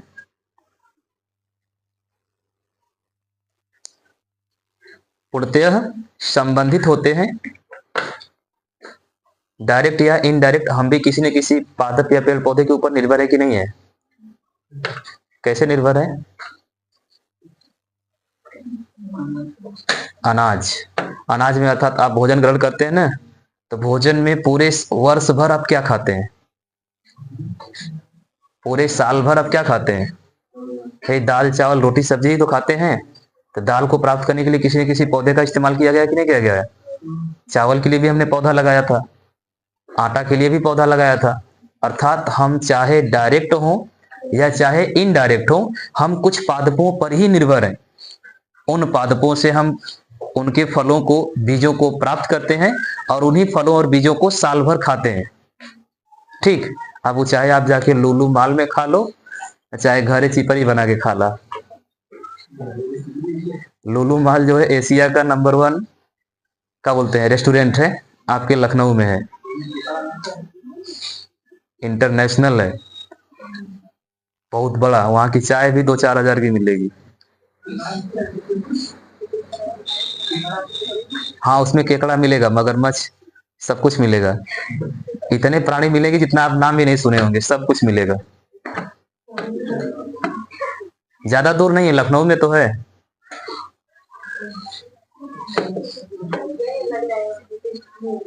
गए नहीं थे, एक हमारे मतलब पढ़ाते हैं साथ में गुरुजी हैं, उनके मित्र हैं, मतलब सीधा सीधा जैसे हम पढ़ाते हैं जिस स्कूल में, तो वहां पर एक टीचर है रामदरस यादव, तो वो पहले पीसीएस वगैरह तैयारी वगैरह करते थे, तो इनका नहीं हुआ किसी कारणवश। तो इनके साथ के जो क्लासमेट वगैरह थे तो उन लोगों का हो गया, जैसे तुम लोग क्लास में पढ़ते हो तो किसी को नौकरी मिल जाए, किसी को नहीं मिलती है, तो कभी जो मिल जाए दोनों तो अरे चलो कहीं घुमा के लाते हैं, तो गए थे उसी में। तो इस टाइम लखनऊ का डीएसपी थे, तो उन्हीं के साथ गए थे। तो भाई जब डीएसपी है तो उनको क्या दिक्कत है, तो वही बता रहे थे कि इतना जानवर देखे कि हम क्या बताएं। इतना जानवर तो हम देखे रियल में नहीं थे जितना जानवर उसमें दिख रहा था टेबल पे। भाई पैसों वाले की बात ही अलग है। चलिए आगे बढ़ते हैं, पूर्णतः संबंधित होते हैं। Paragraph change. सभी जीव अपने भोजन के लिए, आपको भूख लगती है तो क्या कहते हैं, खाना चिल्लाते हैं, खाना तो खाना आ जाता है आगे, हम तो यही करते हैं। सभी जीव अपने भोजन के लिए अपने समुदाय में एक निश्चित स्थान ग्रहण करते हैं। वो अलग बात है कि दो चार थरिया लोटा पड़ जाता है पहले, के बाद मिलता है, लेकिन मिलता है। कभी कभी तो दो चार ठो गाली भी मिल जाती है। सभी जीव अपने भोजन के लिए अपने समुदाय में एक निश्चित स्थान ग्रहण करते हैं तथा इस स्थान को ही पोषीय स्तर कहते हैं। ट्रॉफिक लेवल, पोषीय स्तर, एक निश्चित स्थान ग्रहण करते हैं तथा इस स्थान को ही पोषीय स्तर कहते हैं। अगर इतना शांति हर शाम होती तो कितना अच्छा होता ना, लेकिन सजवा का तोन से तो बौरा जला लगला, वही में कोनो कोई तो कोनो हुई। गजब के लेगा हम भैया। नहीं मतलब का साबित का करना चाहते हो तुम लोग कि ये लोग पढ़ा नहीं पाते हैं कि ये लोग कुछ कर नहीं पाएंगे? कुछ तो उद्देश्य होगा कि हम ये करके क्या करेंगे। कलियां कोनो इन्होंने में से चिल्ला रही थी, कोनो समूह को, तुम लोगों में से लड़की की भी आवाज आ रही थी। अरे जब अमलेश सर क्लास छोड़ के थोड़ा सा बाहर गए थे तब कोई तो था। ठीक न है, बस बच के रहना कि ईटा पत्थर में कोनो की ओर से फेंक दे। चलिए क्या लिखे, पोषी स्तर, इंग्लिश में ट्रॉपिक, TROPHIC, लेवल। लेवल का मतलब समझते हैं ना, एक होता है लेबर, वो अलग होता है, ये लेवल है। चलिए पैराग्राफ चेंज, हेडिंग डालिएगा खाद्य श्रृंखला, फूड चेन। खाना वाना खा के आए हो ना, ना खा के आलो तो सांझे के घर कहीं टेंट लौकत ही चल दिया।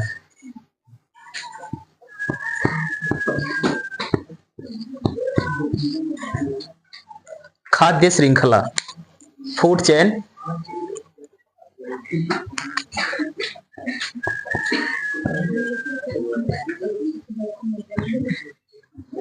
Food chain.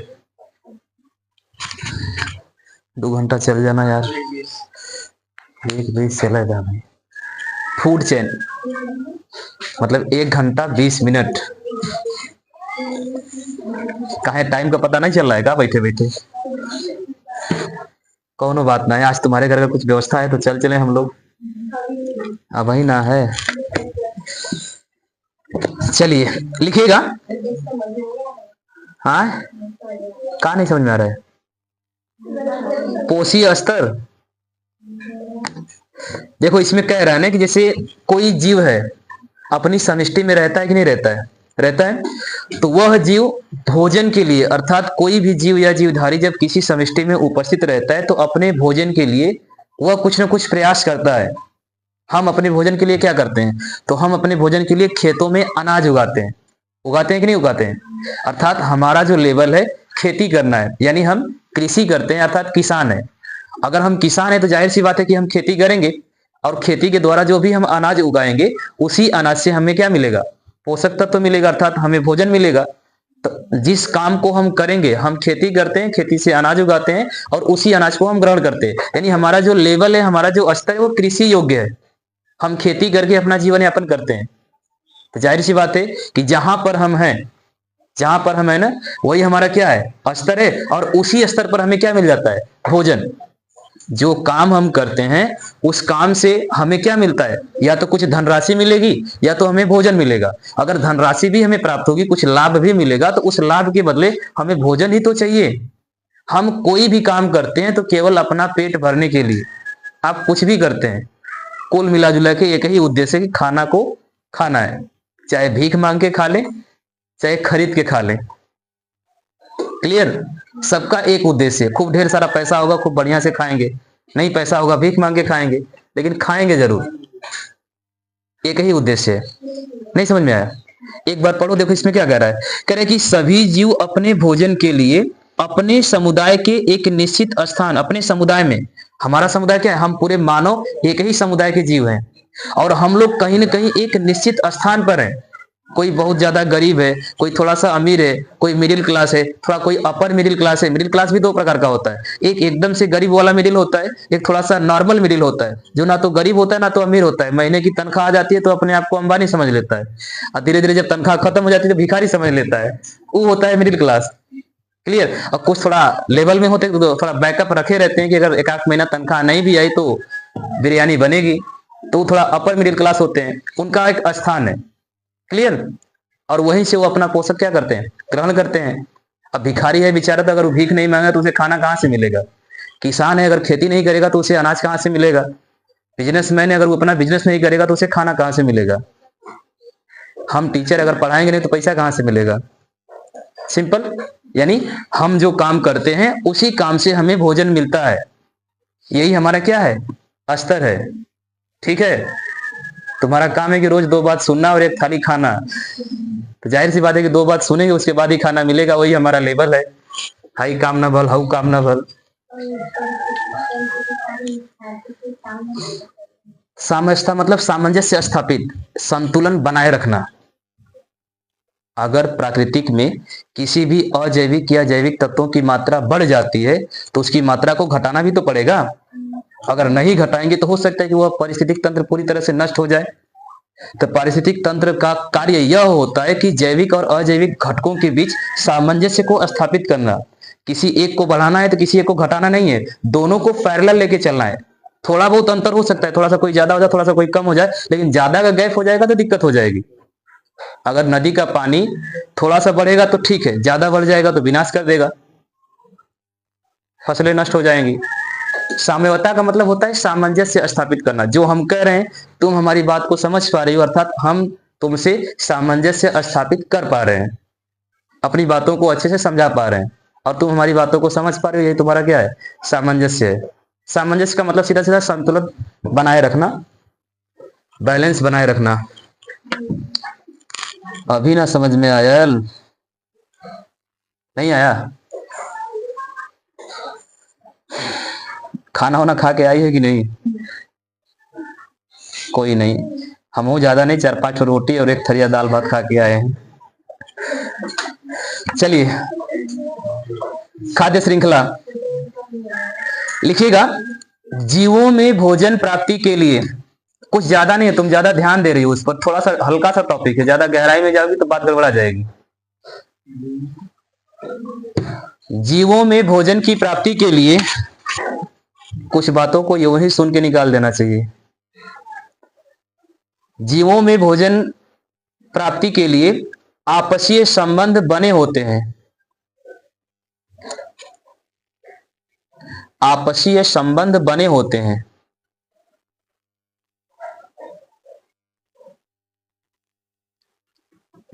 आपसीय संबंध बने होते हैं। इस संबंधों को ही खाद्य श्रृंखला कहते हैं। इन संबंधों को ही खाद्य श्रृंखला कहते हैं। जो उत्पादकों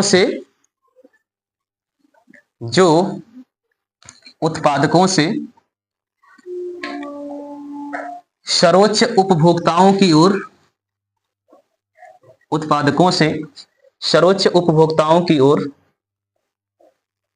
होता है।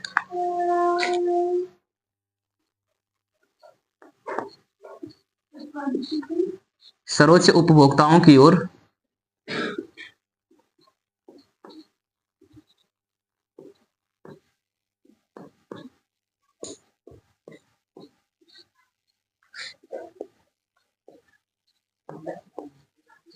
जैसे उत्पादक, प्राथमिक उपभोक्ता, प्राथमिक के बाद द्वितीयक उपभोक्ता और द्वितीयक के बाद तृतीयक उपभोक्ता, और तृतीयक उपभोक्ता को ही क्या बोलते हैं? सर्वोच्च उपभोक्ता।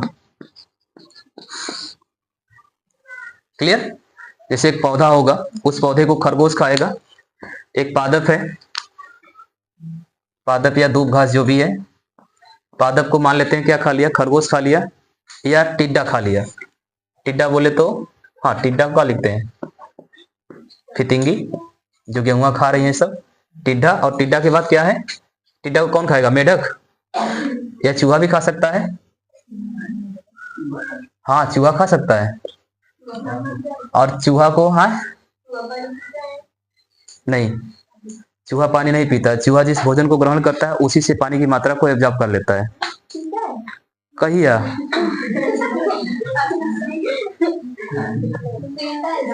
पीता होगा, कुछ अपवाद स्वरूप होते हैं, लेकिन किताब जो कहती है कि चूहे अनाज के माध्यम से ही अपने जल की प्राप्ति को कर लेते हैं।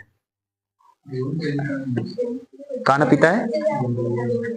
भूत घून पानी नहीं पीता है। तो चूहा और घून दोनों में ही कॉन्सेप्ट है।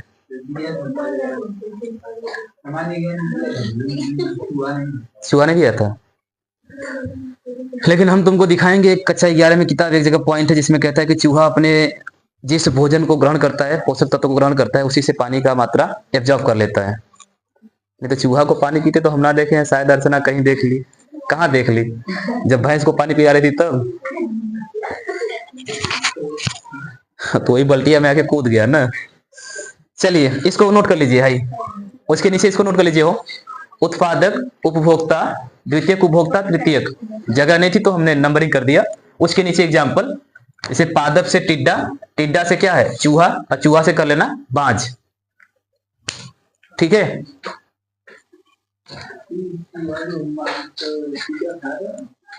हाँ, मांसाहारी होता है। कभी कभी तुम्हारा पैर काट जाता है, गलती से थोड़ा काटता है, जानबूझ के काटता है। कभी सड़ा हुआ मोजा पहन के घूम दो 2-4 दिन, फिर वैसे ही जाके सो जाओ। अगर तुम्हारे मोजे से बदबू आ रही है ना और रात में सोए हो तो पक्का काटेगा। अरे यहाँ से उत्पादक, नीचे वाली लाइन सामने लिख लेना। एक बार हमरो गोड़ काट लिया था। पैर मतलब जो एड़ी वाला नहीं है, मोटा वाला चमड़ी, इसी में आके हम देखे, बढ़िया से आराम से उठ के देखे ना, तो एकदम दांत लगाए खींच रहा था उसी में। नहीं तो जब पैर थोड़ा सा हिल गया तो तुरंत कूद के भाग गया।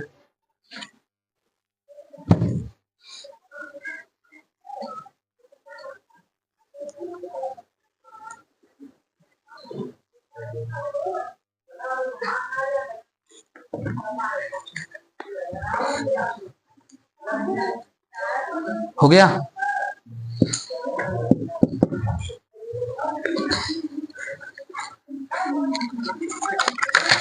अब थोड़ा सा चलेगा इकोनॉमिक, 2-4 हेडिंग। आज तो ना लगा था कि जान बची, वहीं एक संडे खा जाएगा। बाज जो होता है कि छ होता है?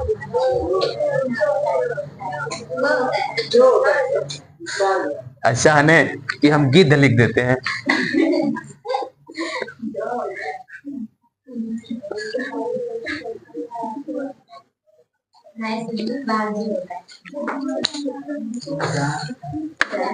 अब इसमें भी कोई समस्या है तो फिर मिटा ही देते हैं। चलिए अगली हेडिंग, पारिस्थितिक तंत्र की उत्पादकता। पारिस्थितिक तंत्र की उत्पादकता।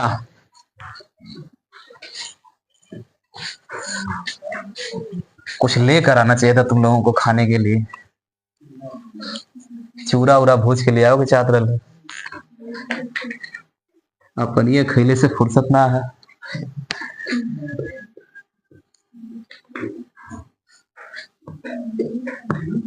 हम जब इलाहाबाद पढ़ते थे ना तो खूब लड़कियां लाती थी, खास करके मंगलवार के दिन कोनो मिठाई लेके आओ, कोनो प्रसाद लेके आओ, एकदम डब्बा डायरेक्ट कोचिंग से मंदिर से, मतलब रूम से मंदिर, मंदिर से कोचिंग लेके आवल करा लोगों। गरीब आदमी का भला हो जाएगा कम से कम।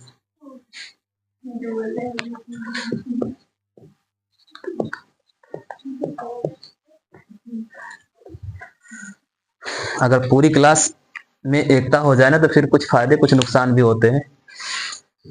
पूरे क्लास में एक ग्रुप हो जाए तो फिर पार्टी हो जाए, पार्टी हो जाए जब अपना नंबर आए तो भैया बहुत हालत खराब हो जाए। क्या लिखे हैं? हाँ तो जो लिखे वही लिखना है। पारिस्थितिक तंत्र की उत्पादकता, अरे तो ऊ और भ के हटा दा, उत्पादकता हो जाएगा। सकल घरेलू उत्पाद करके कुछ है ना, जीपीपी, जीडीपी, एनपीपी करके नाम सुने हैं? जीडीपी का नाम तो सुने होंगे, ग्रास डोमेस्टिक, और क्या होता है? पी फॉर प्रोडक्ट, जो भी है अभी मिलेगा। देखिए बात करेंगे पारिस्थितिक तंत्र की उत्पादकता। तो हमारे परितंत्र में उत्पादकता कौन है, मतलब उत्पादक का काम कौन करता है? तो उत्पादक का काम हमेशा से हरे पेड़ पौधों का ही रहा है, हरे पेड़ पौधों का ही रहा है ना। अर्थात हरे पेड़ पौधों की सहायता से या तो हमें फल मिलता है, या तो हमें फूल मिलता है, या तो हमें बीज मिलता है, जिसकी सहायता से हम अपनी आर्थिक स्थिति में कुछ बदलाव लाते हैं। मतलब उन फल, फूल, बीज या उस पौधे को ही हम बाजार में बेचकर उससे कुछ धनराशि प्राप्त करते हैं, हमें कुछ लाभ होता है। कभी कभी हम किसी दूसरे बाजार से फल, फूल या पौधे को भी खरीद लेते हैं, यानी या तो हम उसका आयात कर देते हैं, बेच देते हैं, या तो हम निर्यात कर लेते हैं, कहीं बाहर से मंगा लेते हैं, मंगाते हैं ना, जिससे हमारी इकोनॉमिक्स पर क्या होता है, मतलब आपकी आर्थिक स्थिति पर, आय पर प्रभाव पड़ता है। कभी लाभ होता है तो कभी हानि भी होती है। एक छोटा सा टॉपिक है अर्थशास्त्र का, जिसमें आपको पढ़ना पड़ेगा। तो लिखिए, यहां पर आपको बायोमास मिलेगा, जैव भार। जैव भार क्या होता है? बताइए बताइए बताइए।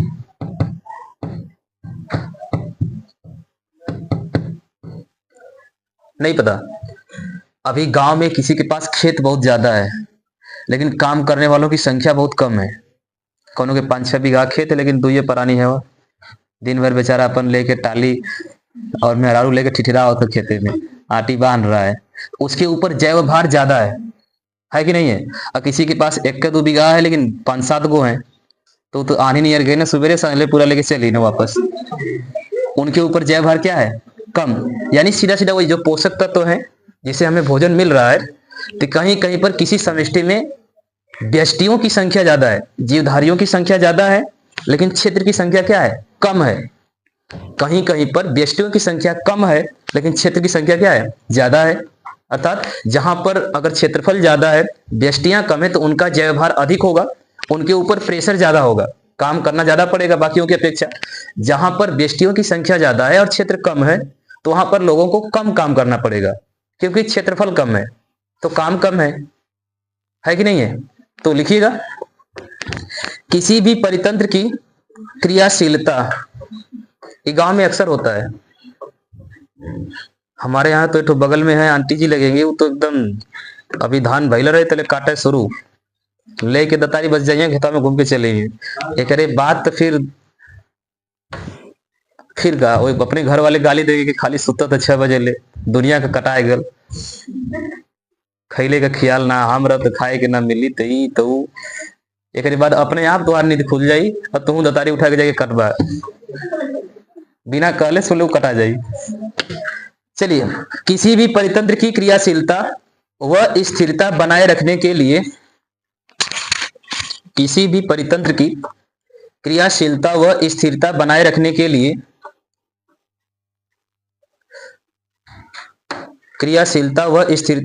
के लिए उस परितंत्र में ऊर्जा का लगातार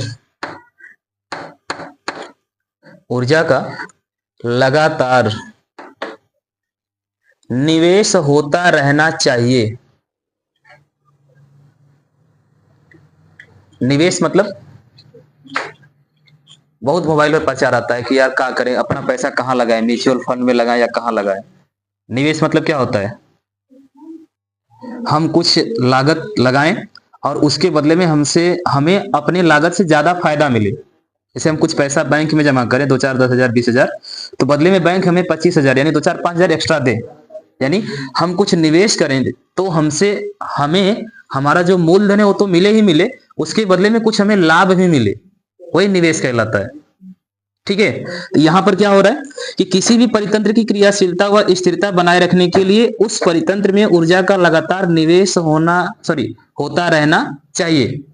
अगर हम चाहते हैं कि हमारा पर्यावरण संतुलित रहे, किसी भी प्रकार का कोई परिवर्तन ना हो, तो हम उसमें ऊर्जा का हमेशा क्या करेंगे, निवेश करेंगे। मतलब हमेशा अपने परितंत्र की देखरेख करते रहेंगे। अगर किसी भी प्रकार की कोई समस्या उत्पन्न होती है तो हम उसे दूर करने का प्रयास करेंगे। कोई पौधा अगर बीमार हो जाए, जैसे मनुष्य या मानव बीमार होता है तो पौधे भी बीमार हो जाते हैं, मतलब उनमें भी बीमारियां लग जाती हैं, तो हम उसकी बीमारी को दूर करें ताकि उससे जो हमें ऑक्सीजन मिल रही है ना वो प्रॉपर मिलती रहे।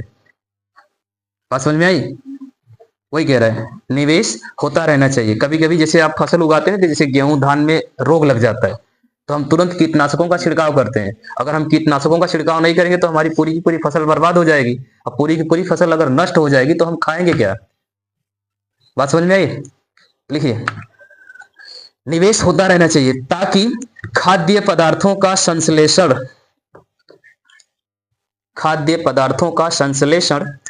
लगातार होता रहे। खाद्य पदार्थों का संश्लेषण लगातार होता रहे।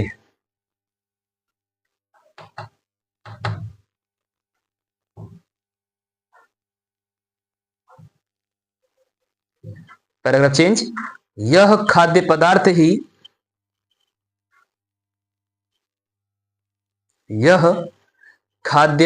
ही विभिन्न पोषी स्तरों से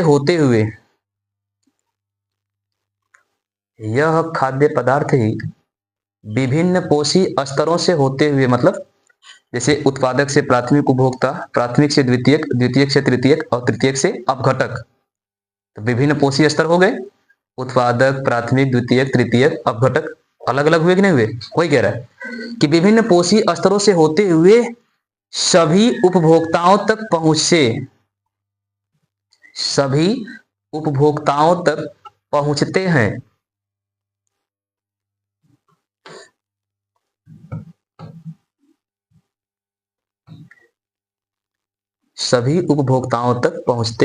हैं।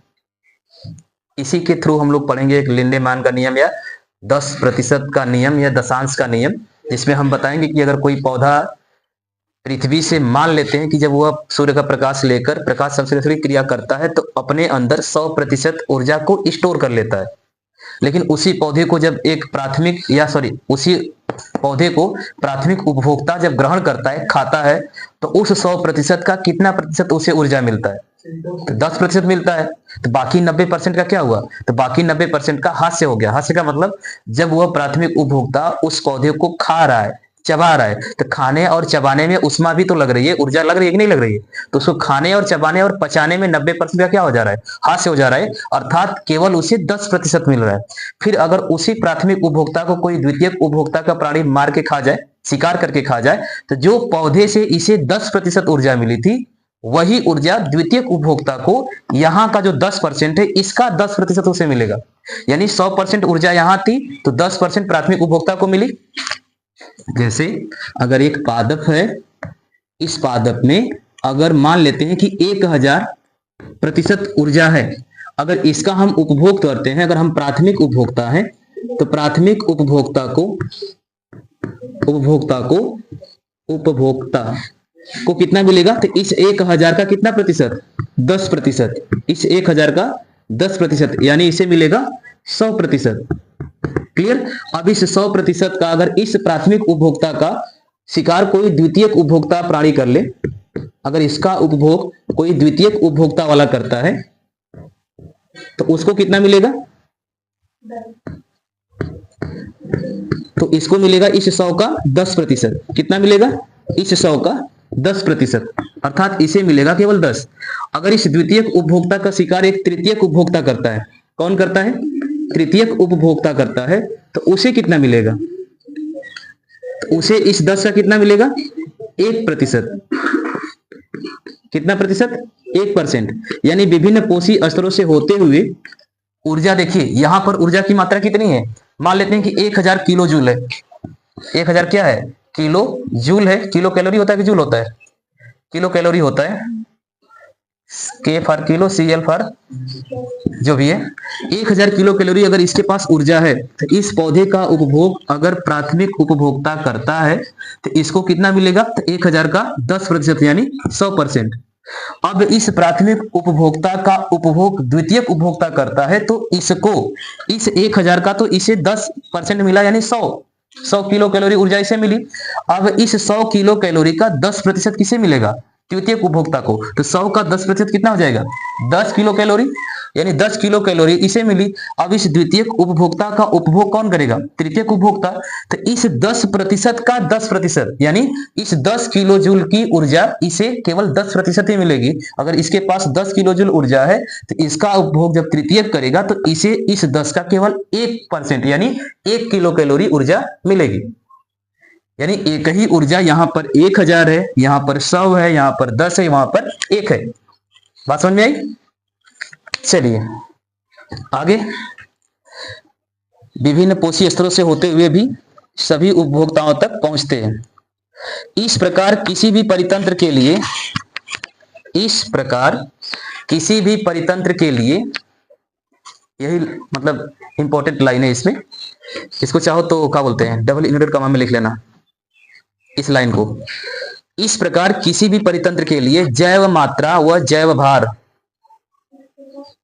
इस प्रकार किसी भी परितंत्र के लिए जैव मात्रा या जैव भार, इसको इंग्लिश में क्या बोलते हैं, बायोमास, BIOMAS। कभी कभी डायरेक्ट पूछ लेता है बायोमास किसे कहते हैं, यही स्ट्रक्चर आपको दिखा देना है बायोमास के लिए। यही वाला लिंडेमान का जो नियम होता है वही बायोमास है। जैव मात्रा या जैव भार के उत्पादन की दर को, जैव मात्रा या जैव भार के उत्पादन की, जैव भार के उत्पादन की दर को ही उत्पादकता कहते हैं। कामा क्लोज। अगर आपसे कोई उत्पादकता पूछेगा ना, केवल उत्पादकता, तो आप डिफिनेशन देंगे कि किसी भी परितंत्र के लिए जैव भार के उत्पादन की दर, किसी भी परितंत्र के लिए जैव भार के उत्पादन की दर ही उत्पादकता कहलाती है। इसलिए हमने बोला कि इसको अंडरलाइन कर लीजिए या डबल इनवर्टेड कॉमा में क्लोज कर लीजिए। अगर आपसे कहीं पर क्वेश्चन बनता है कि उत्पादकता किसे कहते हैं, तो उत्पादकता वह प्रक्रिया होती है जिसमें किसी भी पारिस्थितिक तंत्र में उपस्थित किसी भी परितंत्र के लिए जैव भार या जैव मात्रा, क्या बोल रहे हैं, परितंत्र के लिए जैव भार या जैव मात्रा के उत्पादन की दर, उस परितंत्र में जो भी जैव भार या जैव मात्रा है उसके उत्पादन की जो दर है, उस दर को ही क्या बोलते हैं, उत्पादकता बोलते हैं। यानी हमारे पास अगर 1 बीघा या 1 मंडा खेत है तो उस पूरे खेत में हम कितनी फसल उगा सकते हैं और प्रतिवर्ष कितना उगाते हैं, अर्थात कोई ना कोई एक निश्चित दर होगा कि नहीं होगा, कि हर साल 40 किलो 50 किलो या जो भी है, जो भी क्वांटिटी है, एक निश्चित मात्रा होगी और वही निश्चित मात्रा ही क्या कहलाएगी, उत्पादकता कहलाएगी। कि हमको हमारे इस पूरे खेत में या पूरे फसल में हमको इतनी मात्रा प्राप्त हुई और हर वर्ष इतना हमें मिलता है। उसी में कभी किसी साल कम हो जाता है, किसी साल ज्यादा हो जाता है, लेकिन एक्यूरेट नहीं होता है, मतलब थोड़ा बहुत नीचे ऊपर होता रहता है। किसी वर्ष फसल अच्छी हुई, रोग नहीं लगा, किसी वर्ष रोग लग गया तो फसल की मात्रा कम हो गई। बात समझ में आई? तो उत्पादकता अगर आपसे कोई पूछता है तो आप कहेंगे कि किसी भी परितंत्र के लिए जैव मात्रा या जैव भार के उत्पादन की दर, मात्रा या भार का मतलब क्या है, सीधा सीधा क्वांटिटी से है, कितना किलो या कितना क्विंटल अनाज होता है उससे है। जैव मात्रा या जैव भार के उत्पादन की दर ही उत्पादकता कहलाती है। ओके, चलिए पैराग्राफ चेंज करके लिखिए या अर्थात करके लिखिए। अर्थात एक शब्द और लिखते, मतलब दूसरे लैंग्वेज में दिया है इसमें, एक निश्चित समयावधि में, एक निश्चित समयावधि में, एक निश्चित समयावधि में, कामा निश्चित क्षेत्र में, एक निश्चित समयावधि में, जैसे आप अपने माइंड में एक फसल को रख लीजिए कि हम जब अनाज मतलब धान की खेती करते हैं तो वही जून और जुलाई में खेत में लगाते हैं और अक्टूबर और नवंबर में काट लेते हैं। एक निश्चित समयावधि है कि नहीं है? एक निश्चित समयावधि में, कामा निश्चित क्षेत्र में, आपके पास जो खेत है उसकी भी मात्रा फिक्स है, निश्चित क्षेत्र में उपस्थित हरे पादपों द्वारा, उपस्थित हरे पादपों द्वारा उत्पन्न की गई कार्बनिक पदार्थ की दर, हरे पादपों द्वारा उत्पन्न की गई कार्बनिक पदार्थों की दर ही उत्पादकता कहलाती है। उत्पन्न की गई कार्बनिक पदार्थों की दर ही उत्पादकता कहलाती है।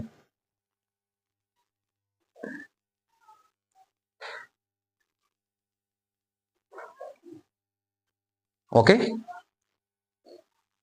ये तो कुछ आसान लग रहा है।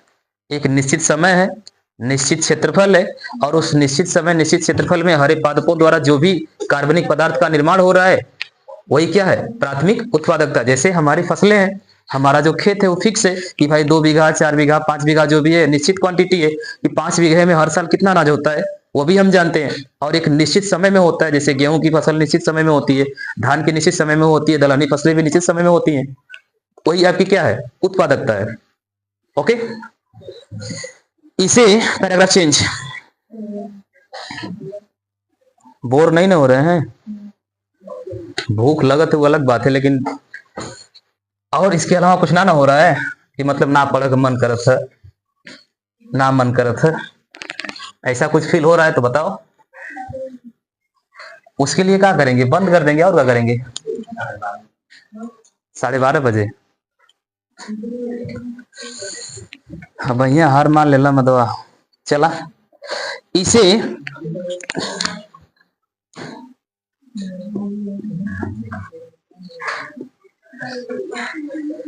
इसे देखिए क्या लिखा है, g के पावर -2 y r के पावर -2 लिखो तो, या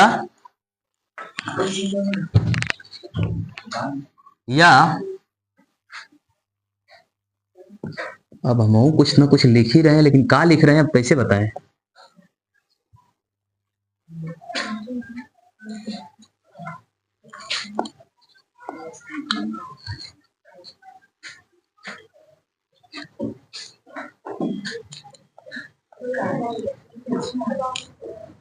बता भाई अर्चना, ये क्या है?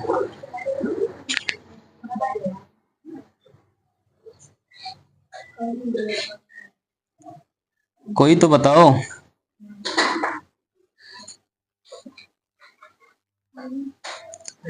के रूप में व्यक्त किया जाता है इसे, हाँ सही पकड़े हैं, जैव भार या जैव मात्रा का। आप फिजिक्स में पढ़ते हैं ना, वही है, G for gross, Y for year, R for rate. ठीक है, के रूप में व्यक्त किया जाता है। ग्रॉस मतलब होता है सकल। सकल मतलब तुम्हारी शकल नहीं, वो जो आप प्रोडक्ट बना रहे हो उसकी शकल, एक निश्चित और ओरिजिनल क्वांटिटी। एक होता है शकल, इसे हम लोग थोबड़ा कहते हैं। Paragraph change. उत्पादकता दो प्रकार की होती है। उत्पादकता दो प्रकार की होती है। जब साहूकार हमारे घरों से अनाज खरीदता है ना तो हमें कम रेट देता है, और वही साहूकार जब ले जाके मंडी में बेचता है ना तो उसी अनाज का हमसे अधिक रेट लेता है। सारा मेहनत करें हम और लाभ कमाए साहूकार, नहीं होता है। आप 25,000 50,000 या 1 लाख का धान गेहूं बेच दिए, और वही 50,000 का धान या गेहूं ले जाकर वही आप 50,000 में बेचे तो वो 75,000 में बेच देगा। तो एक तो उत्पादक तो आप कर रहे हैं, आप मेहनत करके खेत से उसे निकाल कर उसका क्या बोलते हैं, निराई गुड़ाई सफाई सब कुछ करते हैं, तो आपको मिला, कुछ तो मिला, लेकिन आपके द्वारा पाए गए लाभ में से भी वह उसे लाभ हो रहा है। जैसे आप धान या गेहूं जब खेतों से घर पर लाते हैं ना, कुछ लोग तुरंत बेच देते हैं। साहूकार आएगा तुरंत 50 बोरा दे देगा, भैया भर दिया, कल हम आके ले लेब, और पैसा पहले ही दे देगा, बोरा और पैसा संगवा थमा देगा, ला, और भर के लेके जाएगा। आधा नहीं, हमारे यहाँ तो पूरा दे देता है, और धान ना कटा ली तब पे भिजवा दे, ला इतना में पहले चोकर चूनी खैया पिया, मतलब पैसा दे देगा तो आप जाएंगे कहाँ, और फिर आराम से वो आएगा, पूरा हो जाएगा। तब हर गांव में से हमको लगता है कि 2-4 ट्रैक्टर, एक आध ट्रक तो निकल ही जाता होगा, ट्रक अनाज। चलिए, उत्पादकता दो प्रकार की होती है, प्राथमिक उत्पादकता व द्वितीयक उत्पादकता। प्राथमिक उत्पादकता व द्वितीयक उत्पादकता।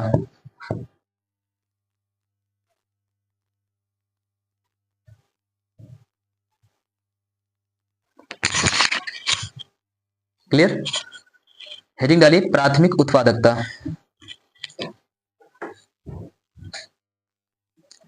प्राथमिक उत्पादकता क्या होगा?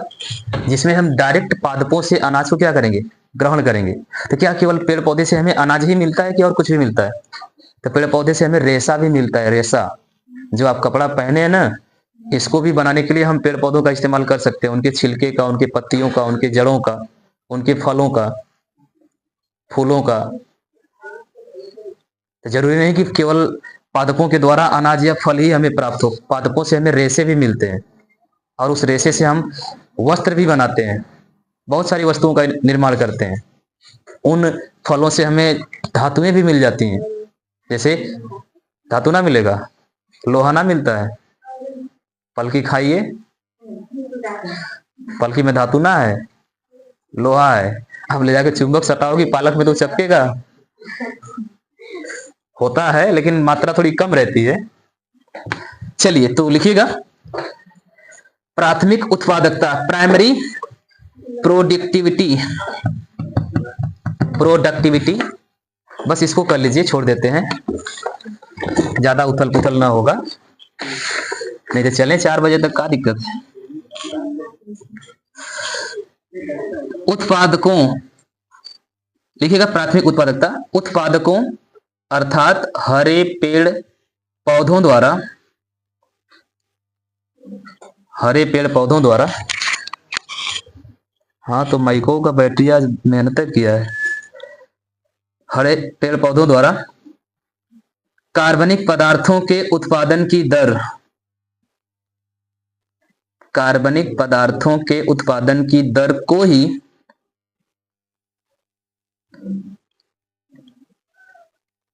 उत्पादन की दर को ही प्राथमिक उत्पादकता कहते हैं। ये इंपॉर्टेंट क्वेश्चन है, कर लीजिएगा। एक तो होता है इंपॉर्टेंट और एक होता है वेरी वेरी इंपॉर्टेंट। तो ये इंपॉर्टेंट वाला है, वेरी वेरी वाला नहीं है। एक होता है जरूरी, एक होता है बहुत जरूरी है, मतलब ओकरे बिना तो हम रह ही नहीं पाएंगे, ये वाला जरूरी है। एक बहुत जरूरी, अगर ना भी मिलेगा तो कोनो कुछ होगा। उत्पादन की दर को ही प्राथमिक उत्पादकता कहते हैं।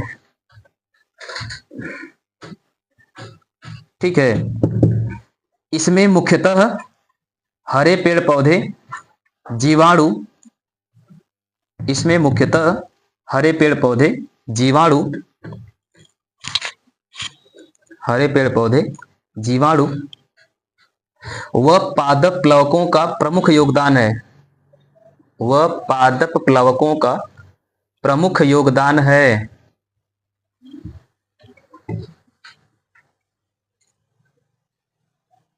ओके, तो आज के लिए बस इतना ही, बाकी अगले संडे। अगर बीच में छुट्टी कभी मिलती है तो उसमें रेगुलर क्लास वाला ही हम लोग पढ़ेंगे, संडे टू संडे इसी में चलेंगे। छुट्टी तो मिलेगी, हमको लगता है जरूर मिलेगी इस हफ्ते में कभी न कभी। क्लियर? ठीक है, तो आज के लिए इतना ही। अगली हेडिंग चाहे तो डाल के छोड़ दीजिए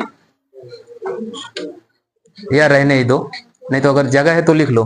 पैराग्राफ चेंज करके प्राथमिक उत्पादकता भी दो प्रकार की होती है। जिन लोगों का बंद हो गया उनको छोड़ दो, जिनका नहीं बंद हुआ है वो लिख लें। प्राथमिक उत्पादकता भी दो प्रकार की होती है। ओके, नंबर 1 सकल प्राथमिक उत्पादकता, इसको हम लोग पढ़ेंगे अगले संडे। सकल प्राथमिक उत्पादकता, इंग्लिश में ग्रॉस, ग्रास मतलब घास होता है, GROSS, grass primary MARY productivity, productivity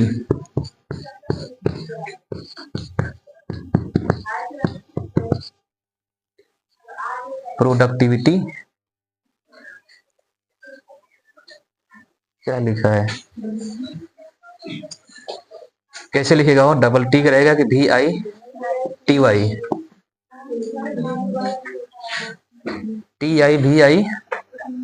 TIVITY short में इसे, मतलब शॉर्ट में क्या लिखते हैं? GPP। ठीक है, अगर आप भविष्य में इकोनॉमिक्स पढ़ेंगे तो ये मिलेगा।